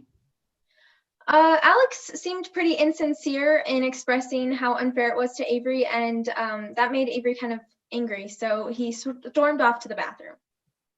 When did you and Mr. Becker leave the Fry Shack that night? Immediately after Avery returned from the bathroom, we left and went to the mall. Where was Mr. Becker's phone at the time of you leaving the Fry Shack? Well, I remembered him leaving it on the table when he went to the bathroom, but I didn't remember him grabbing it on our way out. So yeah. What happened the next morning, March 6th, 2020? It started like every other morning. Avery picked me up for school. Is it common for you to get a ride from Avery to school? Yeah, we rode to school together a lot. Did Mr. Becker have his phone with him that morning? No, he didn't. I had texted him that morning just to confirm that he was picking me up, and I hadn't heard anything. So when he came to my house, I just kind of jokingly mentioned that I hadn't heard back from him, and that's when we both realized he didn't have his phone. What did you do after realizing Avery's phone was missing? We decided that it would be a good use of our time to look for it. Were you able to find Avery's phone? No, we weren't able to. Were you with Avery Becker for the majority of the day on March 6th, 2020? Yes, definitely. We spent the day retracing our steps from the night before to look for Avery's phone. Who saw you and Avery together that day? Well, like I said, we retraced our steps. So we went back to the mall. We went to the Fry Shack for the morning and afternoon shift. So we were in public places all day, as well as when we were in the Fry Shack in the afternoon, we saw members of the mock trial team there again. So they saw us as well. When did you find out that Mr. Brackman had been killed? I found out later after I had seen the mock trial team at the Fry Shack. Let's talk about Blair Rollins. Who is Blair Rollins, Ms. Perkins? Blair Rollins also went to CHS. Who was Blair Rollins friends with? From what I could tell, he was close friends with Alex Cifuentes. Is there any connection that you're aware of between Mr. Rollins and Mr. Brackman? Yes, actually, it was pretty well known in our high school that Mr. Brackman had represented Blair's dad in a case that got him sent to jail. So there's that connection. Have you seen Mr. Rollins since Mr. Brackman was killed? I haven't, and I don't believe anyone else has either. Thank you, Your Honor. No further questions. Examination. Ms. Perkins, what is your relationship with Avery Becker like? We're close friends. And why did you join mock trial? Sorry, why did I? Yes. I joined mock trial to spend time with Avery. What was Avery's relationship like with Mr. Brackman? They had some disagreements, but like I said, it wasn't out of the ordinary for a coach-student relationship. Why was Avery cut from the mock trial team? Avery had vandalized Coach Brackman's car. And yes or no, do you believe that vandalism is a very serious crime? I don't believe I can testify to whether or not I believe that's a serious crime. You don't have a personal opinion about whether vandalism is a serious crime? We'll move on. You previously testified that you and Avery are close friends. Yes or no? Did you quit mock trial so that Avery could get back on the A team? I did. Objection, Your Honor. This has already been established on direct examination. I will move on. Yes or no? Were you absent from school on March 6th, 2020? I was. And why were you absent? Avery and I spent the day retracing our steps from the night before to look for his phone. So you missed a whole day of school just to help Avery look for his phone. That's correct? Correct. Our phones are important. As we all know, we use them for almost everything. It was necessary to find Avery's phone. And can anyone else in the courtroom today vouch besides Avery that you and Avery were together on March 6th, 2020? Well, like I said, we spent our time in public places that day, including the Fry Shack that afternoon where we saw members of the mock trial team. A yes or no answer will suffice. Can anyone else in this courtroom vouch that you were together on March 6th, 2020? I don't believe so. Thank you. No further questions. Okay. Is there a request for redirect? No redirect, Your Honor. All right, thank you. Defense, call your final witness, please. Your Honor, I'd like to call Professor Blake Van Owen to the stand. Good evening. Please state your name and spell your last for the record. Blake Van Owen, VAN space OWEN. What do you do for a living? I am a private investigator, a professor, and an expert witness in police practices. I teach classes on police procedures at Community College of the Rockies. What is your educational background? I have my master's degree in criminal justice through Ashford University. When did your experience with law enforcement begin? Well, I'd say it first began when I joined the Aurora Police Department. That department gave me a lot of experience, which I still use today. Have you testified as an expert in court before? Yes, I have, on more than 100 cases. Which areas have you testified as an expert witness in? Well, my credentials have found to be sufficient in several cases to qualify me as an expert. So I have testified as an expert in crime scene reconstruction, cell tower analysis, and general police practices. Your Honor, at this time I move to tender Professor Blake Van Owen as an expert in the field of police practices, crime scene reconstruction, and cell tower analysis on the grounds of her education, experience, and expertise. Any objection? No objection, Your Honor. All right, I will receive Professor Van Owen as an expert in those areas. Let's start with the evidence found at the scene of the crime. Did you review Kyle Kuzak's report? Yes, I did. I had issue with his analysis of the murder weapon and also the scuff marks. What was the issue with Kuzak's scuff mark analysis? Well, I mean, it's very clear that there are scuff marks on the floor, but there is no evidence that points to that they originated during this incident. I mean, you can't carve and date scuff marks, so there's no way. What conclusions did Kuzak come to based on the exposition?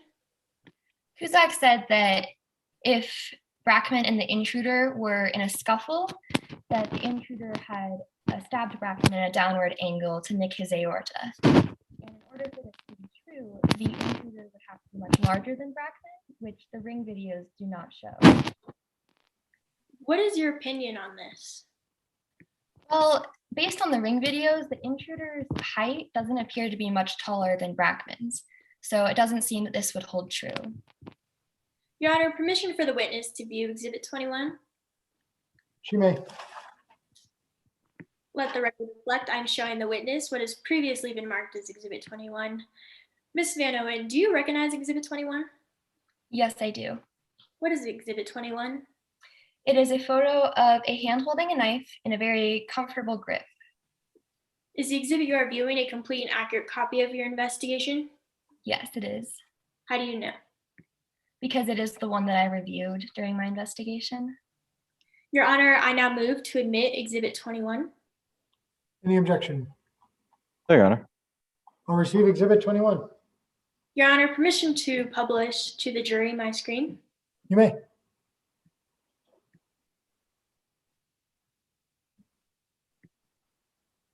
One moment, please. I now show you what has been marked for identification as Exhibit number 21. What does this picture mean to the investigation?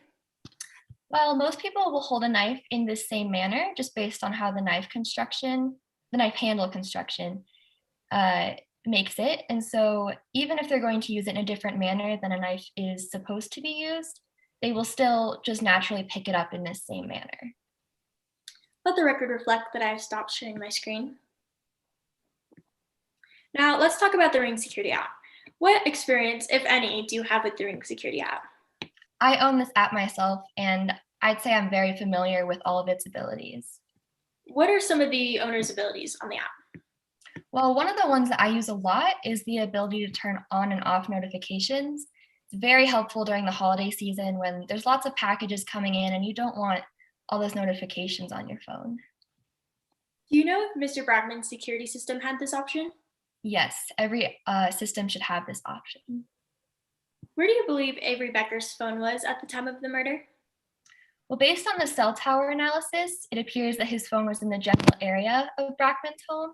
However, cell tower analysis is very different from GPS data, so it's not exact. How is GPS data different from cell tower data? Well, GPS data will give you an exact location of the phone. However, cell tower data is different because when phones connect to cell towers, they will connect to the one that gives them the best connection. So it might be one that's 10 miles away, or it might be right next to where the phone is. So the cell tower analysis will give you the general area, but it won't give you an exact location. So what does this prove? Well, this shows that while Avery Becker's phone was in the general area, we don't know exactly where it was, which would include Brackman's home. So we can't prove that it was in Brackman's home. And there's also evidence that Becker did not have his phone on the day of the murder. He had lost it. So even if we knew exactly where his phone was, we couldn't connect that to his location. Do you know if Detective Markowitz had access to these cell phone records? Yes, he did. What do you believe Detective Markowitz should have done with this opportunity? He should have used this opportunity and obtained all cell phone records for the days around the murder, not just a specific date and time as he did.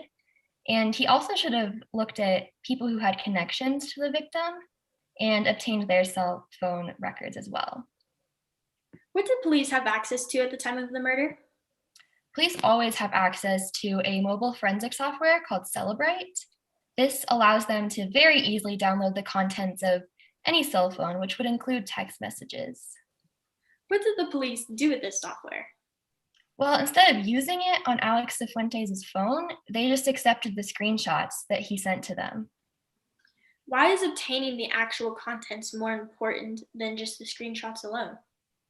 Well, I mean, we all know that we can edit screenshots. It's very easy. And so Objection, Your Honor. It's in the stipulated facts that chain of custody is not in dispute here. It's not edited. Sustained. What other suspects did the police question? The police didn't question any other people connected to this case. Who do you believe had more of a motive in this case than Avery Becker? Blair Rowlands might have more of a motive. Who is Blair Rowlands? Blair Rowlands is the son of Jonathan Rowlands, who was represented by Brackman in a case for murder, and he was unfortunately convicted in that case. What evidence did you find of Blair Rowlands' motive? Well, as Jonathan Objection, Rowlands— Your Honor. Why does it matter what Blair Rowland's motive is? She's not on trial here, nor is she even in the room. Overruled. Your Honor, may I repeat my question? You may. What evidence did you find of Blair Rowland's motive? As Jonathan Rowlands, who is Blair Rowland's father, as he was being led away from the courtroom, he called out to Brackman that he would get him back, which is a threat. What is Exhibit 22? It is an electronic recording from the court proceedings where Jonathan Rowlands was convicted. How do you know? Because it is the one that I have reviewed for my report. Have you personally reviewed the audio labeled Exhibit 22? Yes, I have. To your knowledge, has a copy of Exhibit 22 been provided to the prosecution counsel? Yes. Is Exhibit 22 a complete and accurate copy of the audio you retrieved from the investigation? Yes, it is. Your Honor, I now move to admit Exhibit 22. Any objection? Yes, Your Honor. I still don't understand how it's relevant, whether somebody else had a motive. He was a lawyer. I'm sure plenty of people had motive to kill them. That does not mean they had means or opportunity. Overruled as to relevance. I'll receive Exhibit 22. Your Honor, permission to share my screen and publish to the jury Exhibit 22 by You may. playing audio. You may.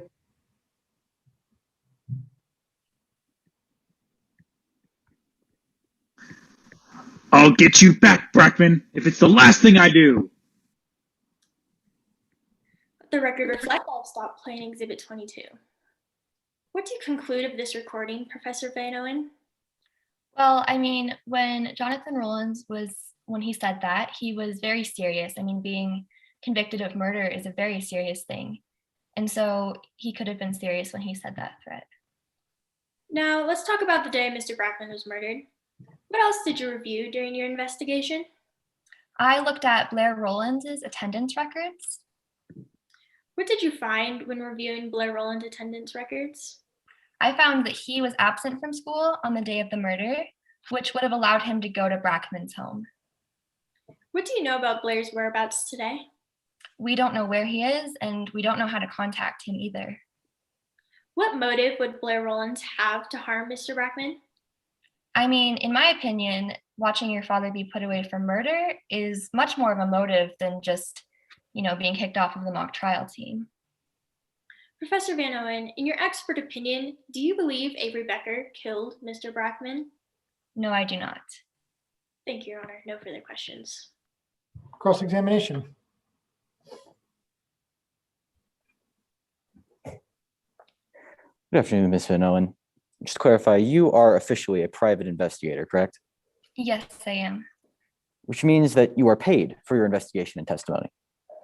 I am a professor and I am also a private investigator, which are my jobs. So yes, I am paid because it is my job.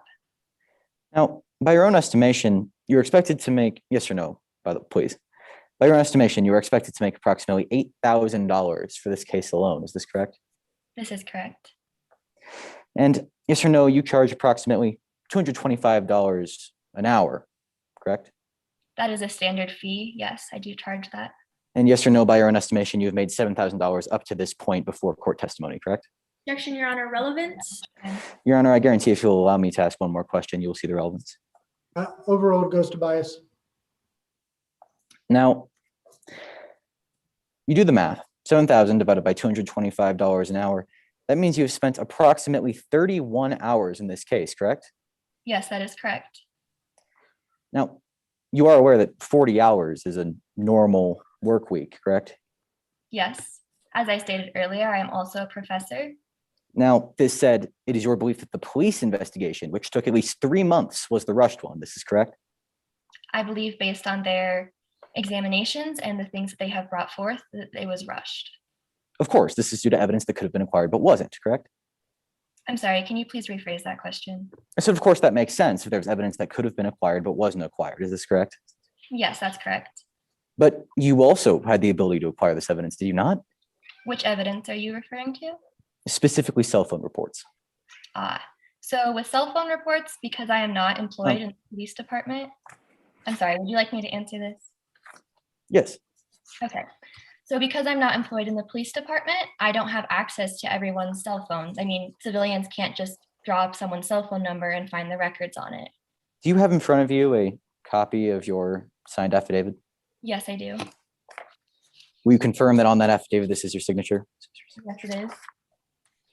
Now, will you please refer to lines 221 to 222, starting with "in hindsight" and ending with "a day earlier"?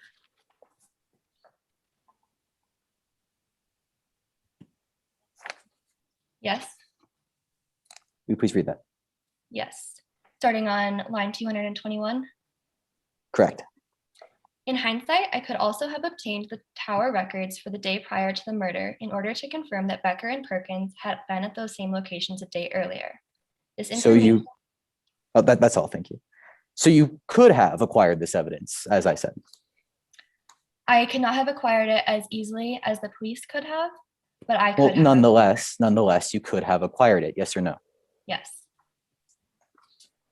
Now, moving on to your overall theory of how the crime occurred,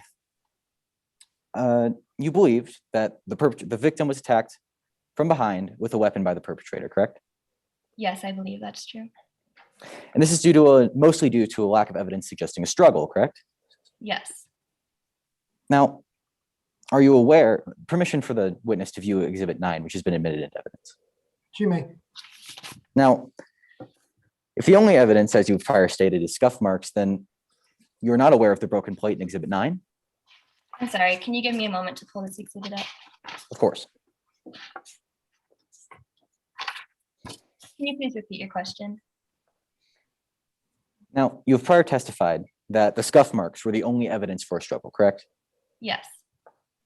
So you're not aware of the broken plate in Exhibit 9? I was aware of it. However, I break plates all the time. They get knocked off the counter by my cat, and it's not the only thing that could happen in a struggle. Well, of course, but when you have the scuff marks and the broken plate and the displaced chair, is it not logical to assume something happened? I think it should be looked into, but I don't believe we can assume. You see, but we're not assuming. We have evidence. So despite seeing all the evidence, you say that the only evidence was the scuff marks when it wasn't the only evidence, correct? Correct. Now, just to end off here, I would like to address your record, which seems outstanding, but I would like to ask you, have you ever officially been accused of misconduct? Yes, I have, actually. No further questions, Your Honor. Is there a request for redirect? Yes, Your Honor. Okay, go ahead. Professor Van Owen, what was the conclusions of the incident you were accused of? What were the results of that? Well, when I was working at the Aurora Police Department, there was an incident that occurred and a settlement was achieved. And it was a very enlightening case for me, and it has allowed me to be the person who I am today and to be here in the courtroom doing this work today. Thank you, Your Honor. No further questions. Is there a request for recross? Briefly, Your Honor. Go ahead. Just to clarify, because a settlement was made, that means you were not only convicted of misconduct, but did commit that misconduct as they ruled in the favor of the defendant. Yes, I do admit to that. I don't have anything to hide. No further questions, Your Honor. Thank you. All right, does the defense rest? Yes, Your Honor, at this time, the defense rests. Thank you. All right, we will hear a closing argument then on behalf of the prosecution, please.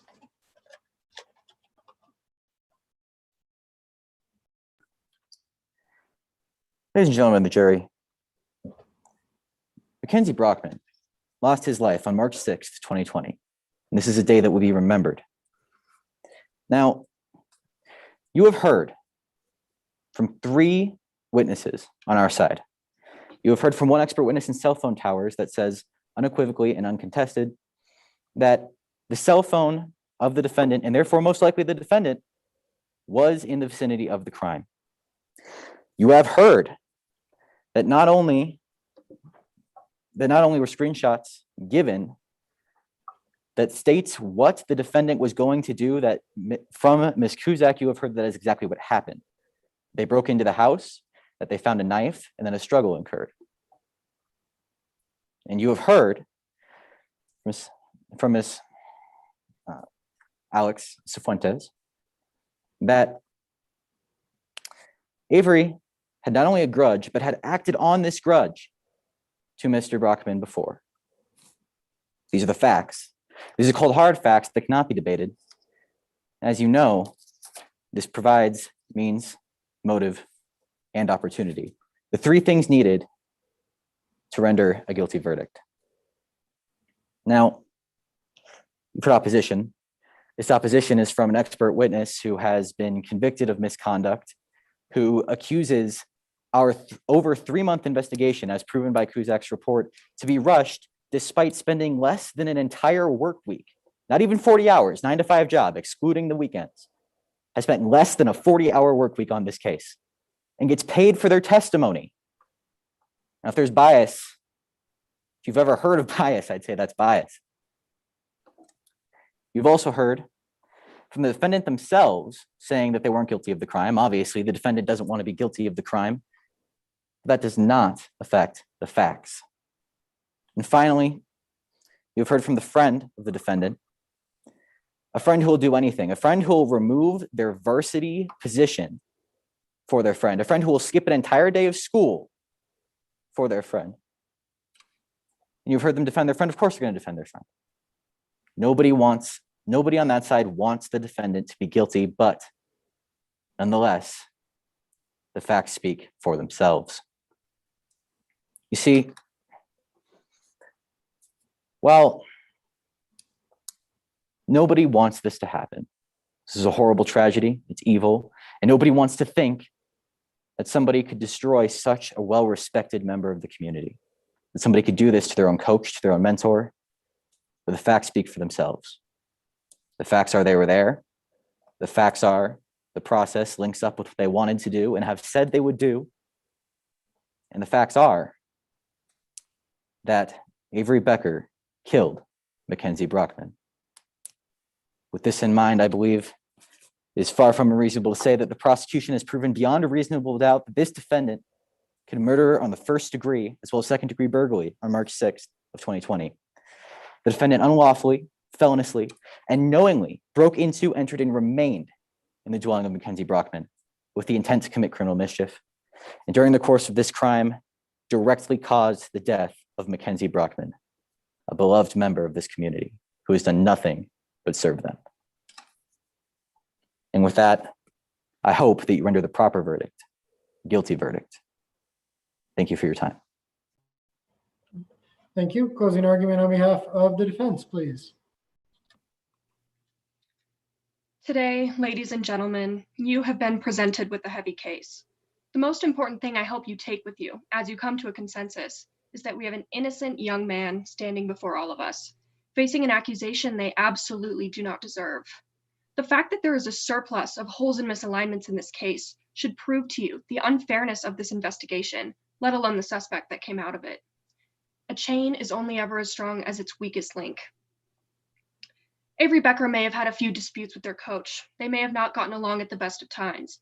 But to assume that this high school student is capable of murder simply because of a few misunderstandings is a reach that could cost Avery his future, let alone cost the true justice that Brockman deserves.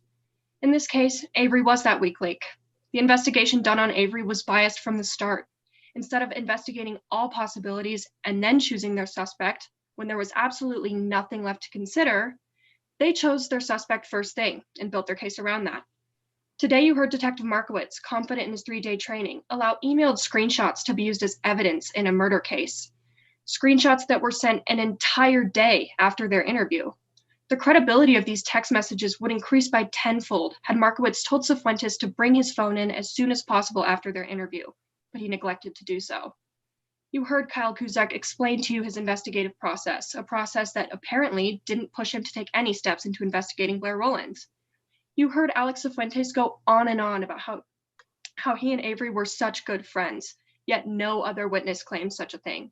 Has anyone considered the possibility that Alex and Blair had used the misunderstandings between Avery Becker and Mr. Brockman to their advantage, to distract from Blair and his involvement in the case? The police certainly didn't. You, however, should.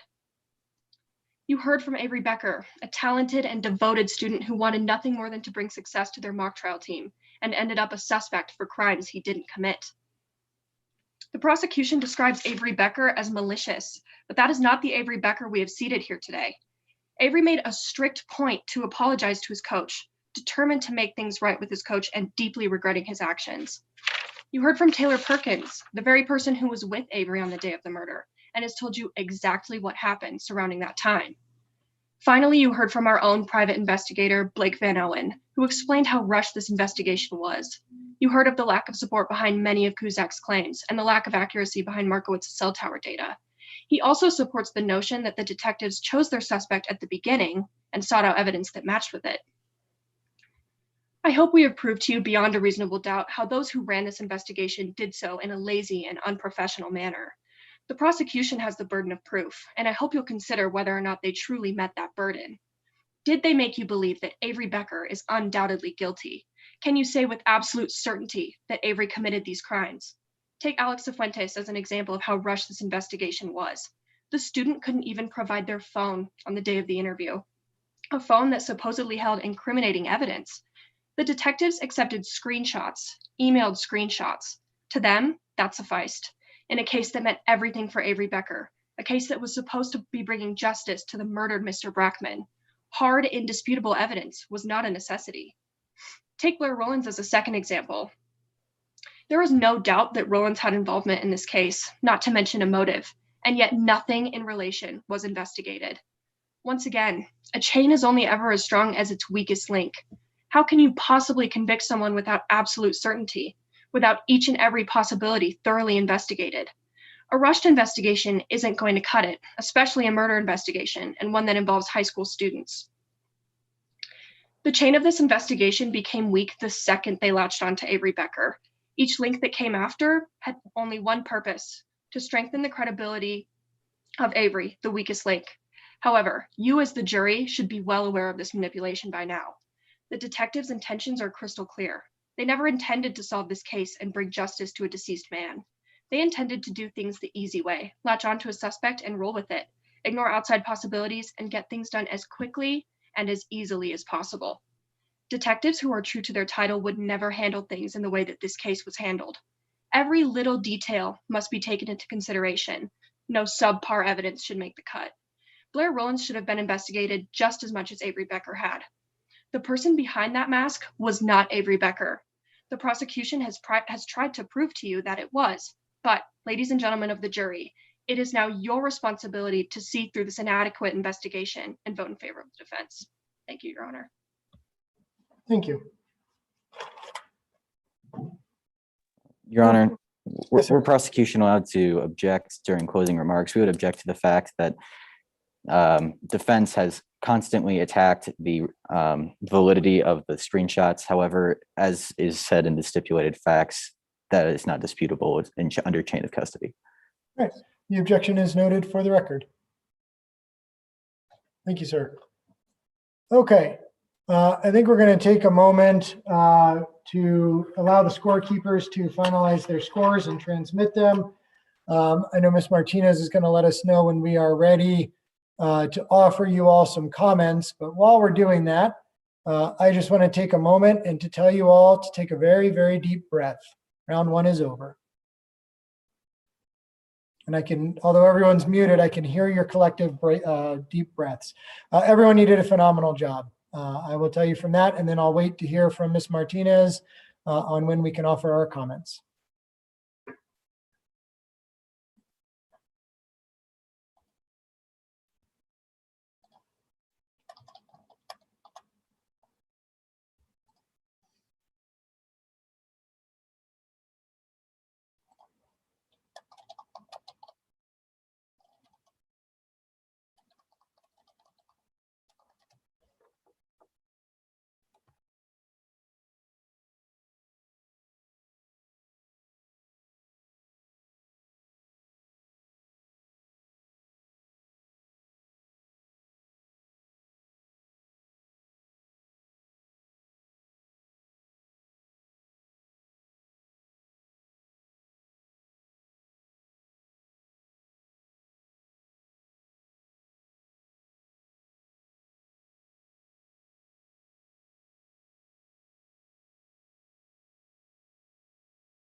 Scoring panelists, if you have any questions on your score sheet, please send me a private chat so that I can answer them. Otherwise, let me know when you've submitted your score sheet so I can confirm they've been received on the other end. Thanks.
Okay, Your Honor, we have submitted all the score sheets on our end, so I think that while I'm waiting confirmation that everything has been filled out correctly on my end for those score sheets, why don't we go ahead and have you start with some of your feedback for our teams, and we can take a couple minutes to do that if you'd like. All right, excellent. Thank you. Okay, as I said, everybody did a great job. It's always difficult on the first round. Everyone, and so we all know that. So I was very impressed, though, I will tell you all. A few comments that I had and stuff to help you future rounds in the future in general, future careers, whatever. Let me give you just a quick background. I was a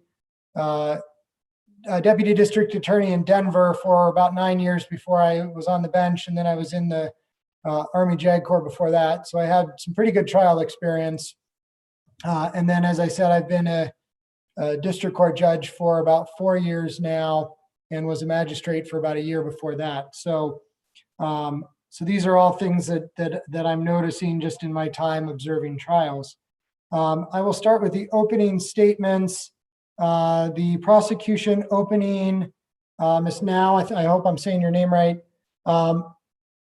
One thing I will tell you, and I realize you were nervous and you've got a time crunch, slow down, because you had a lot of good things to say and it was hard to follow when you were going so quickly. I did like how you what you said in the terms of you will hear from, and this witness will detail, this witness will provide. That's a really great way to let the jury know what your evidence is going to be without the boring. The evidence will show, the evidence will show. You also did a really good job storytelling and using the present tense, which is really what you're doing in an opening statement. You're telling your story of the case and the story you want the jury to accept. The one thing, and I think I started to pick up a theme at some point, but you always want to start right away with your theme and theory. And you want something catchy that's going to spark the jury and that they're going to remember as you're going through. Let's see, the defendant's opening was Ms. Johnston. Continuing on the theme, you had a good theme. The chain is only as strong as its weakest link. You did a good job listening through those weak links and highlighting those to the jury so that they're going to be paying attention to those when the evidence comes in. You did a good job of humanizing the defendant. You know, this isn't just a defendant. He's not just defendant. He's a person. And then you did one thing was you kind of talked about that the weakest link was the defendant. And that I got where you were going, but that kind of struck me. It didn't help you as much, I think, as maybe you thought it would be. So maybe I think what you were getting at was the focus on the defendant is the weakest link. Because you don't want to tear your client down before they get up to testify, and you want the jury to believe everything that person says, that your client says. Let's see. Overall, the witnesses did a great job. You all kept very well in terms of remembering what was in your statements. You did a good job delivering that, a good job answering questions. So in general, I was very impressed with the witnesses. All of the directs, the attorneys on both sides did a great job using open-ended questions. The one thing to think about is to use what are called headlines. And so you can say, for instance, the way this works is Detective Markowitz, for example, you could say, Detective Markowitz, I want to talk about your training and experience. And then you go through training and experience. Detective Markowitz, I want to talk about cell towers. And then you go on cell towers. And so you're giving the jury an idea and a roadmap of where you're going that can really help you organize as well. Let's see, cross-examination, and I'm sorry, direct was Ms. Now, cross was Ms. Miller. Good job on short, closed questions. I think overall everyone did a good job on that on cross. The question on the leads was really good because it fit your theme, and that's what you really want to do. You want to use your theme and theory as an outline for what your questions are going to be of your witnesses, and you want your questions and the answers you expect to fit that theme.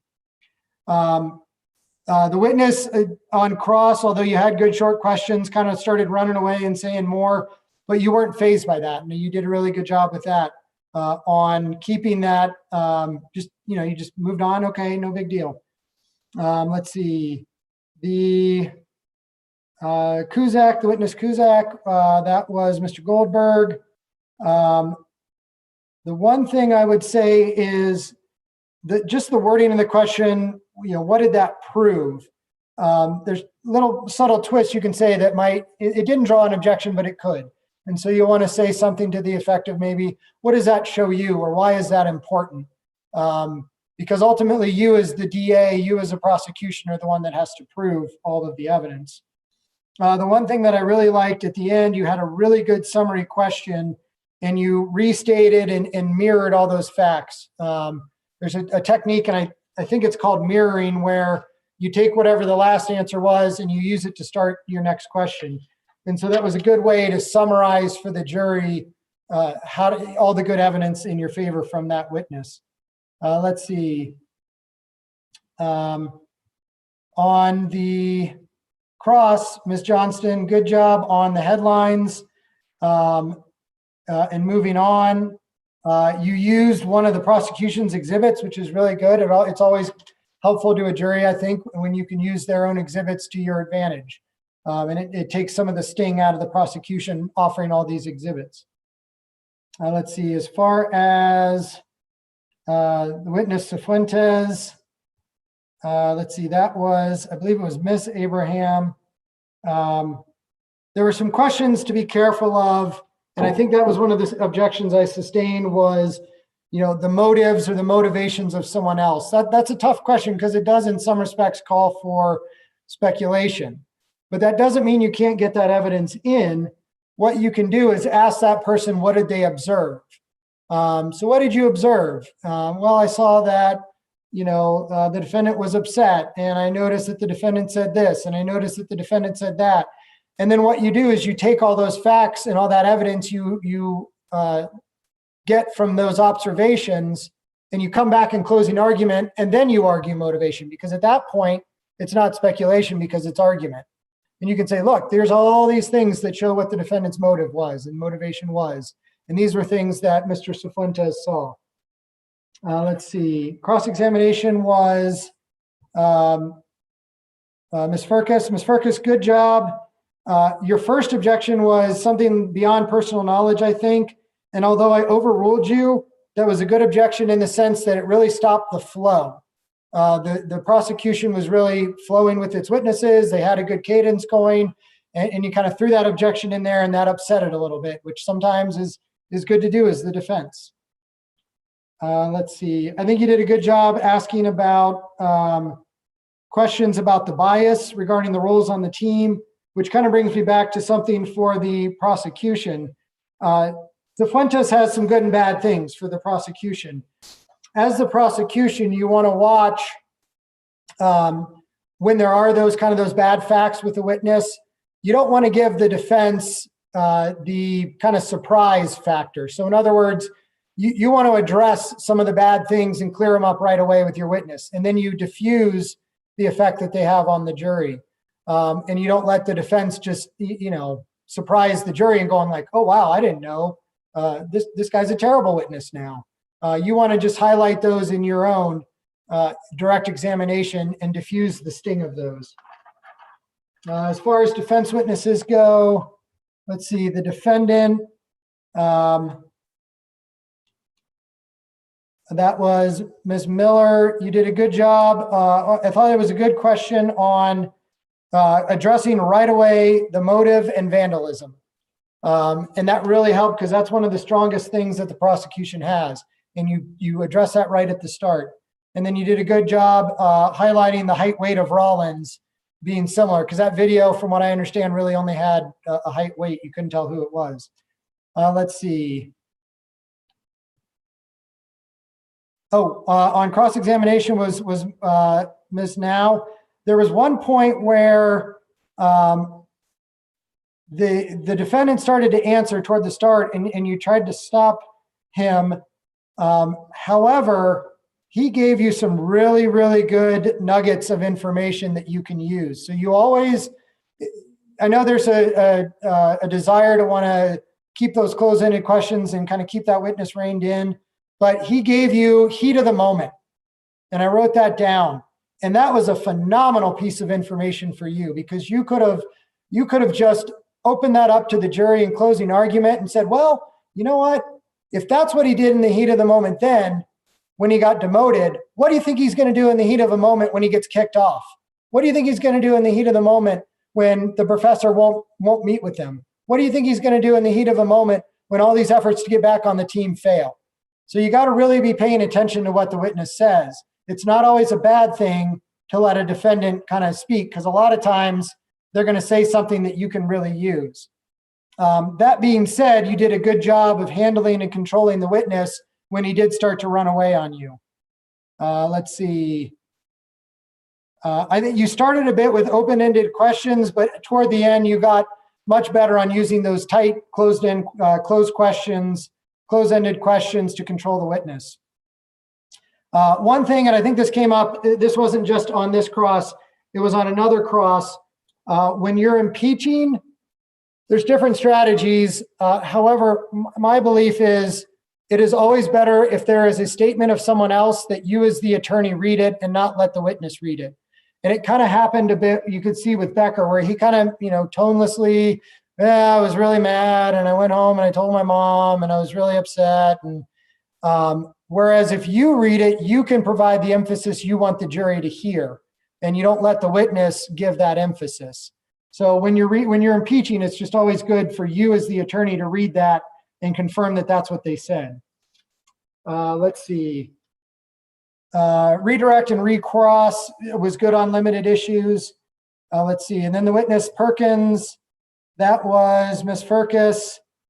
Good job on the alibi questions, kind of opening that up, establishing that as a reasonable doubt. On cross-examination, I apologize, I didn't write down who did the cross of Ms. Perkins, but what I noted, you started with some open-ended questions, which I couldn't tell if it was a strategy because it ended up really working out, and you got that witness to admit information that was helpful to you. Your very last question was a great, strong finish, and that was a good way. You always, always, always want to end your cross-examination on a really strong note, your strongest question. Let's see, for Van Owen, that was Ms. Johnston on direct. That's a witness where headlines really would have worked well because you're picking apart pieces of the report. And so that's where those headlines would have come in play. You did a good job on using the exhibit. You did a good job on headlines when you started talking about the Ring camera. Good question on the cell records, that they should have used those for the whole time. On cross-examination, I apologize, I didn't write down who did the cross, but good objection on the foundation and altering the text. It was in the statement, but it was a good way, the way it was phrased, the objection. Good questions on being paid and breaking down the time and kind of using that against Van Owen's opinion that the police rushed the investigation. That was a really good way to compare. The police spent this amount of time and you only spent less than a work week. And you did a good job impeaching on the cell tower records. So that was what I noted for that. Real quickly on closing, then I'll let everyone else go. I know we need to get to our next round and give you all a break. On closing argument, I think what one thing from both teams to do is to start again with that theme and theory. You start with it in opening, you start with it at the beginning of your closing argument. Let's see, Mr. Goldberg did the closing for the prosecution. Really good summary of your strong facts, really good attack on the defense witnesses and why they're unreliable, why you shouldn't believe them. You also, as the prosecution, want to weave in the elements because that's what you have to prove beyond a reasonable doubt is each and every element. So you want to tie those facts and those the evidence that they received to the elements. Let's see, Ms. Miller was the one who conducted the close for the defense. You started out with some really good stuff, but you can always just say with your theme and theory and then lead into that. I liked, you used the word the surplus of holes in the case. I thought that was great descriptive language for a closing argument.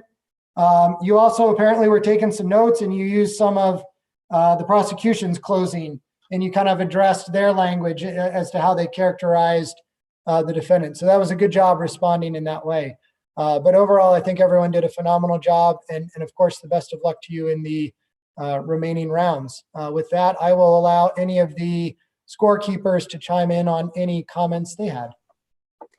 The scoring panelists, if we could keep your comments to, let's say, no more than 1.5 minutes or 2 minutes, and we'll go ahead and start with Heidi. You can turn your camera and, of course, your mic on while you're giving comments, and then turn them back on when you're done. Thank you.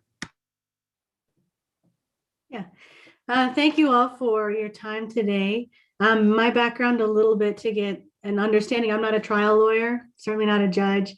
I'm a nerd lawyer. I work for a company in downtown Denver. I'm one of their in-house lawyers. And so my role would usually be putting together my legal team and helping them come up with our strategies and putting together our expert witnesses and helping them attack the expert witnesses.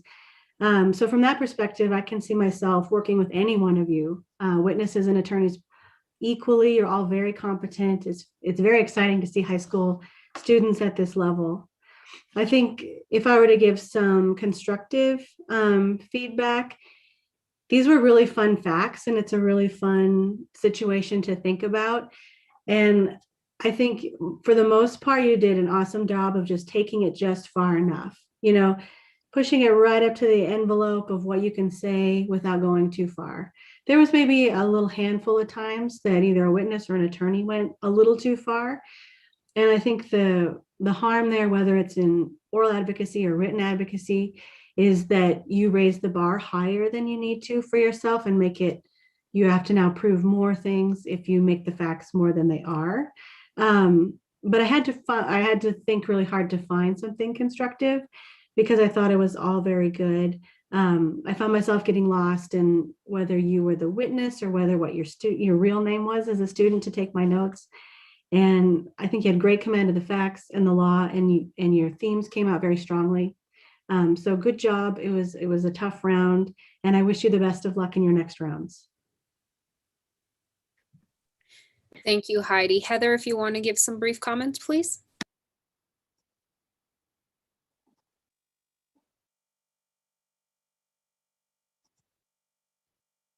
Hi, hopefully everyone can hear me.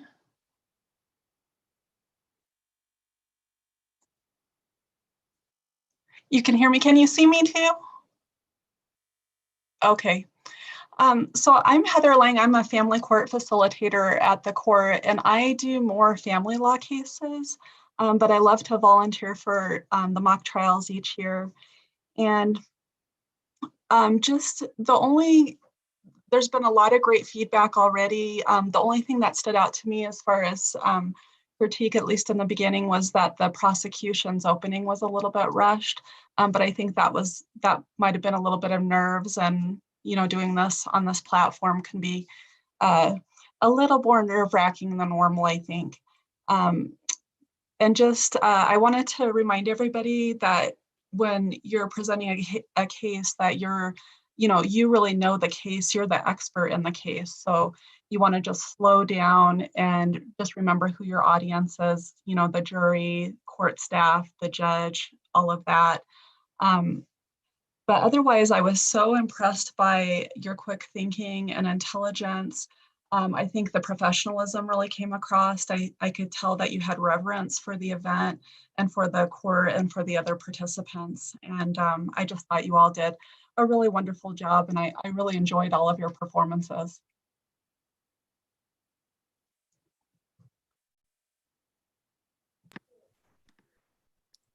Okay, thank you, Heather. And Stuart, if you wanted to give your comments and feedbacks to the round as well.